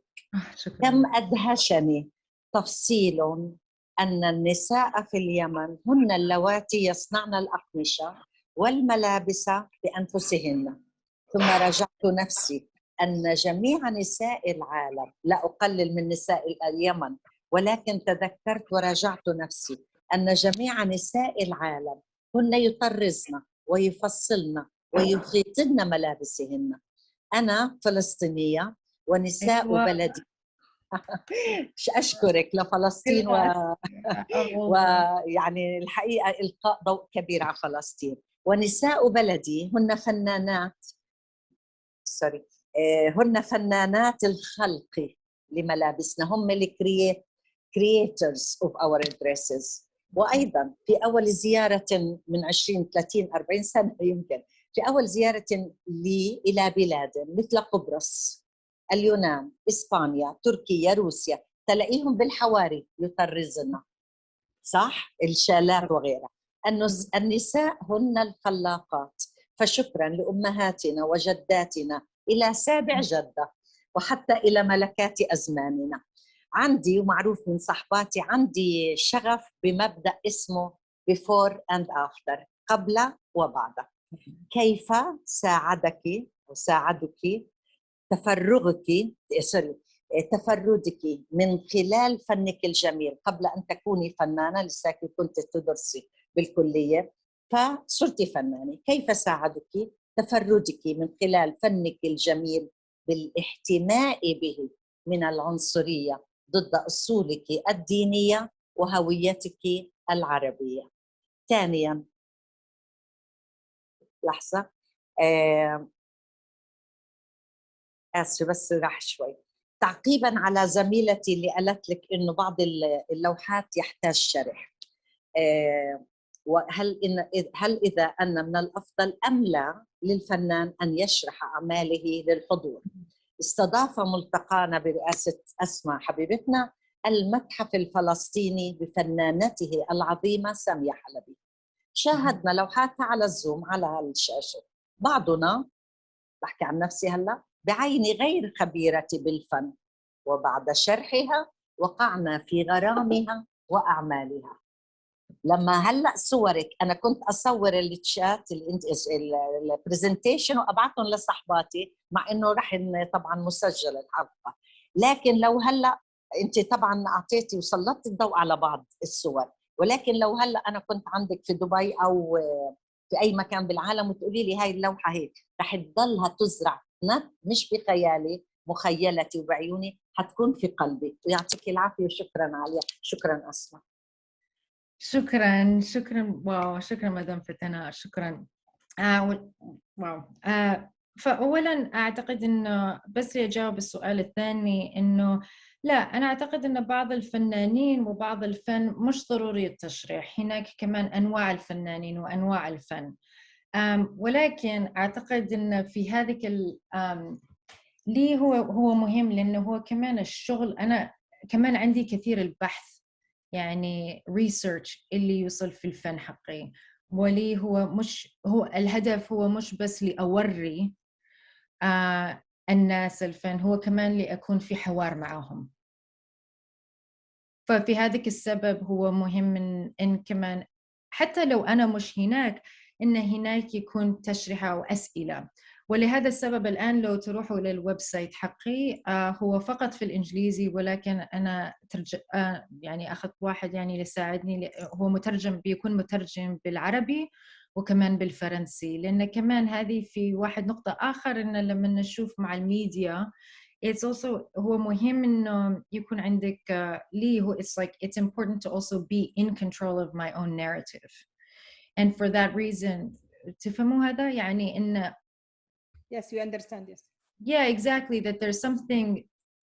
I mean going through history، كما أنا قلت من قبل على عائلتي إنهم كمان مترجمين، أنا شفت كيف حكاية أو قصة أو كتابة أو معنى لو يدخل مثلا يد آخر، هو هذيك الشرح the explanation or the meaning can be manipulated and changed. فهو كمان شغل أعتقد لي كفنانة، كيف أنا يعني الأساتذة وعائلتي علموني إنه هو كمان أنا كمان عندي قوة أن أحمي هذيك القصة كما أريدها.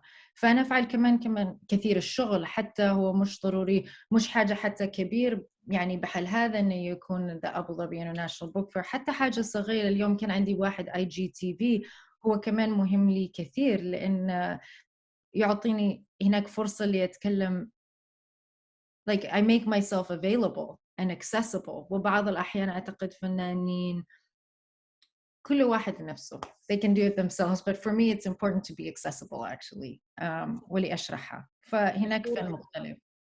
في معنا السؤال الأخير من الدكتورة أماني. تفضلي دكتورة أماني، ناقدة تفضلي السماعة، افتحي أيوة. الحقيقة أنا سعيدة جدا بالتجربة الخاصة بالأستاذة الفنانة الجميلة، لأنه حاسة إنه كأنه في صحوة نسوية في إنه نعيد يعني طرح تاريخ المرأة، تاريخ فنونها، تاريخ وجودها، تاريخ تعبيرها عن نفسها من خلال أقمشة أو من خلال نقوش أو من خلال فنون. يعني بتذكرني صنيع الأستاذة الفنانة برواية اسمها تمارا لروائية اسمها مي خالد، بتشرح فيها الأنسجة والقماش، تاريخ الأقمشة في العالم، وإن إزاي النساء حددت احيانا يعني زي وجودهم او طبيعتهم الاجتماعيه وطبيعتهم النفسيه من خلال الاقمشه والنقوش والازياء او تفصيل الازياء. اعتقد ان التجارب سواء هي الخاصه بالفنون التشكيليه او الالوان وصخبها اللي موجوده في النماذج اليمنيه الموجوده في الملابس اللي عرضتها، زائد صنيع مي، اعتقد ان ده في نوع من مقاومه التهميش، مقاومه سيطره ثقافات معينه ابويه علينا في وجودنا. فدي كانها اعاده صحوه واعاده استنطاق التاريخ واعاده يعني دفع حياه وروح فيه. أنا بس كان سؤالي البسيط، هل يمكن تطوير هذه الفنون لتصبح مثلا خطوط أزياء ممكن تبقى مثلا موضة من الموضات في سنة من السنين يتبناها أحد مصممي الأزياء ويكون علامة على ثقافة المرأة العربية في فترة زمنية؟ يعني هل ده متاح؟ هل ده ممكن التنسيق معاه مع فنانين آخرين؟ بحيي التجربة جدا وبنحيي وجودك وشرحك، لأنه شرحك بيتضمن جانب سياسي وجانب اجتماعي وجانب نفسي، وجميل قوي إنه الفنون تدخل في نسيج حياتنا في كل نواحيها. شكرا يا أسماء، متشكرة قوي. شكرا. هذه ضروري أجاوبها بالإنجليزي، اسمحي لي، ولكن فهمت. One of the things that I think actually about the fabrics كما مدام فاتنة قالت خاصة بالطرز مثلا like in the embroidery that happens even in Palestine and في فلسطين وكمان في اليمن. I mean right now أعتقد إنه هو مهم كمان إن هناك يبقى اختلاف because it's our individual identity. There's not a fabric or a design that's Arab. I think it's actually dangerous to call it Arab because we lose our individual identities. You know, for example, even Palestinian, you know, نقش and dress, هو مش بس على النقش، هو مش بس it's not a only form of resistance وقوة من المرأة، هو كمان كل الوقت اللي واحدة يعني تفعل الطرز كمان نحن لازم نفكر على القصص اللي هم يتكلموا والقصص اللي هم يعني يشاركوا لما يفعلوها، الحاجات اللي احنا ما نشوفش في هذاك الوقت اللي نحن كمان نطرز أو نصلح أو نلون الثوب. هو مش بس هذاك اللي نحن نشوف، ولكن القصص اللي النسوان يتكلموا في هذه الدائرة لما يفعلوها. هو يكون مكان اللي نحن نتجمع، هو يكون مكان اللي نحن نخلي ونبقى ونحافظ على قصتنا، على تاريخنا، اللي نحن نعتني بنفسنا. فأعتقد إنه هو كمان مهم بدل ما يكون هناك بس ملابس مثلا عربي بشكل عام، إن نحن لازم نحمي ونعرف على الملابس المختلفة. أنا كمان عندي بعض الفساتين فلسطينيين واو جميلين، والحمد لله إن هذول بقوا. هذا اللي مهم، إن هذا كمان واحد form of resistance اللي هم يبقوا، وهذا طريق الresistance اللي هو كمان إنه جميل إنه الناس اللي يقدروا يلبسوهم بالفخر وإنه صح هو كمان إشارة، وكمان يقدر يكون إشارة. فالمهم لازم نحافظ عليهم، وكمان نشوفه إن هذول اللباس وكمان هذا النقش إن هناك إن نجرب نفهمهم مش بس من المكان اللي نحن من، ولكن من أماكن مختلفة. هذا كيف نحن نعرف مش كيف نحن how we're the same، ولكن كمان نحب كيف نحن مختلفين من الآخر. هذا مهم. شكرا.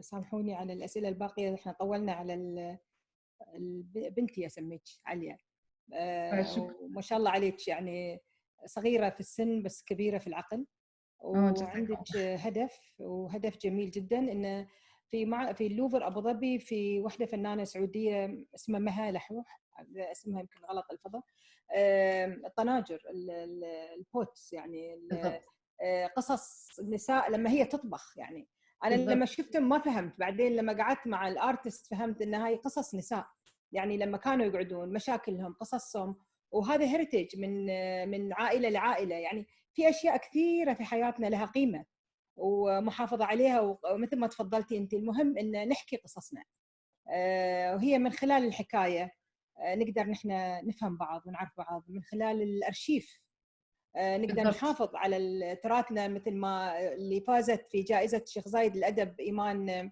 مرسال كان لنا لقاء من يومين معاها عن عنايات الزيات. هي تكلمت عن قصة جدا مهمة، هو الأرشيف، إن كيف نحافظ على الأرشفة الأشياء حتى لو كانت بسيطة، بس هي مهمة للأجيال القادمة، يعني مهمة للتاريخ وإعادة الذاكرة. حلو الإنسان يعرفها، لأن هذا يرجعك للايدنتيتي، لهويتك، لنفسك.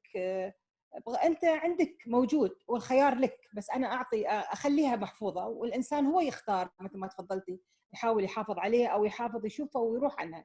بس إن المحافظة عليها مهمة جدا، وما نهمش أي شيء مهما كان بسيط، سواء نسيج أو سواء قصص كبيرة أو قصص صغيرة. هاي هي اللي تبقى أغاني الأطفال، أغاني التهوية، الأم لما تتكلم، الجدة، الحكايات. ألف ليلة وليلة ليش عاشت لحد اليوم؟ أغلب الفنانين، أغلب العالم ما زال ألف ليلة وليلة ما زالت يعني انتشرت على كل العالم، من آسيا لحد أوروبا لحد أمريكا، يعني لأنها قصة حكايات ناس بشر. الحكايات الأساطير هي الناس اللي تحبها، ما زالت الناس تحبها. إن شاء الله يعني نشوفك مرة ثانية، وأشكر ستيفن إن شاء الله. لأن سامحيني ميسر، لأن طولنا هذا. ميسر دقيقة، أوكي ما في تطويل، تفضلي ميسر. سامحيني أم مهند.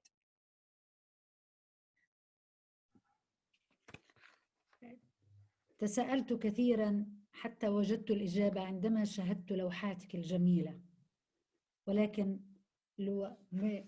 حديثك عرفت الحقيقة، فقد تنقلت بنا عبر فنك المبدع إلى حقائق قد يجهلها البعض عن المرأة في كل مكان. وفي رحلتك الفنية، ورغم انتقالك عبر فنك إلى ميادين مختلفة، هل ستظل المرأة تأخذ هذا الجانب الأكبر في عملك؟ وهل يأتي يوما تكشفين عن وجه المرأة؟ حلو. الحلو. وشكرا. شكرا ميسر حبيبتي ميسر. شكرا لهذا السؤال. شكرا. لما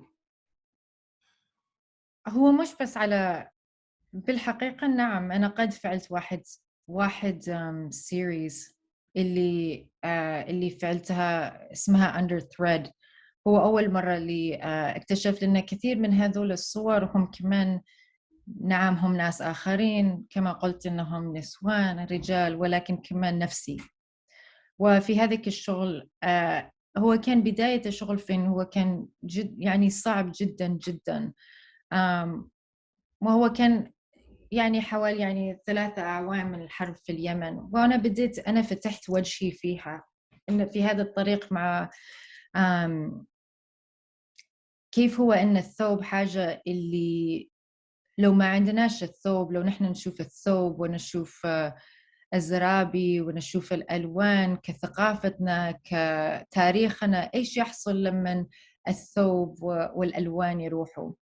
ولكن هذا كمان هو وقت مهم إن تجمع قوة وتشوفها في طريق آخر. وفي هذا السبب أنا بديت أشوف كاللغة، وأنا وريتكم كمان الصور على هذه اللغة اللي بديت يعني أشوف اللي هو يعني أجمع من التاريخ، يعني من السبائيين يعني، ومن المسند والعربي والعبري، ونجمعهم في هذا اللغة المستقبل.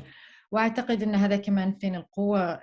بعض الأحيان يعني نعم تشوفوا أنه هو كمان ممكن أكون سفيرة يعني السلام، ولكن كمان هو بعض الأحيان صعب لأن كمان هناك حزن.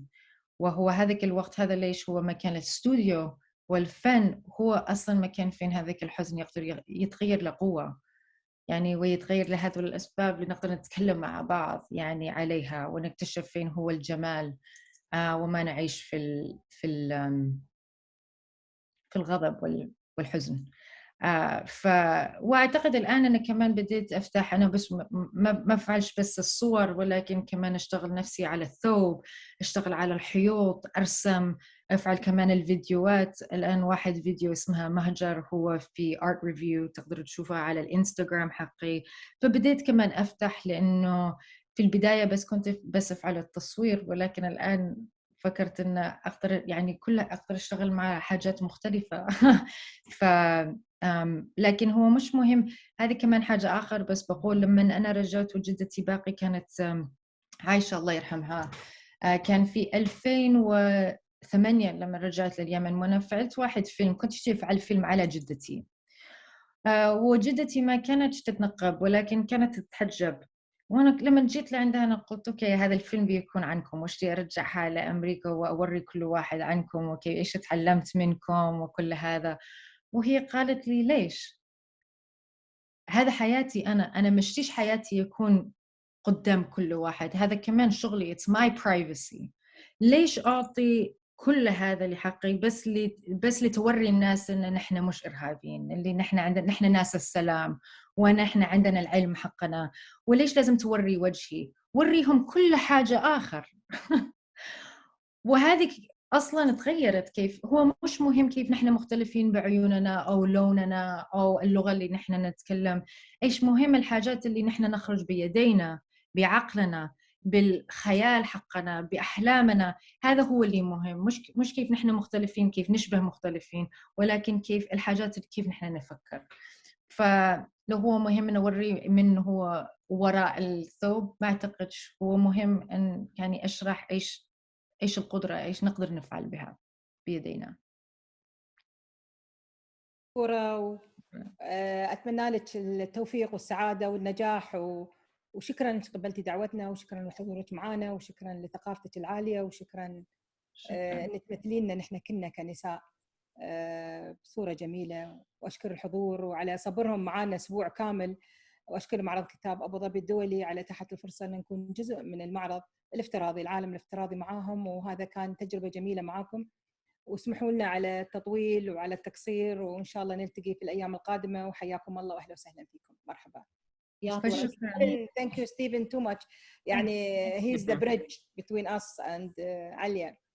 Thank you. شكرا. Thank you so much. وشكرا لكم كلكم لحضوركم وللأسئلة وللحب. شكرا. شكرا. عليا، شكرا حبيناكي للجميع. شكرا لكم. حبينا شكرا.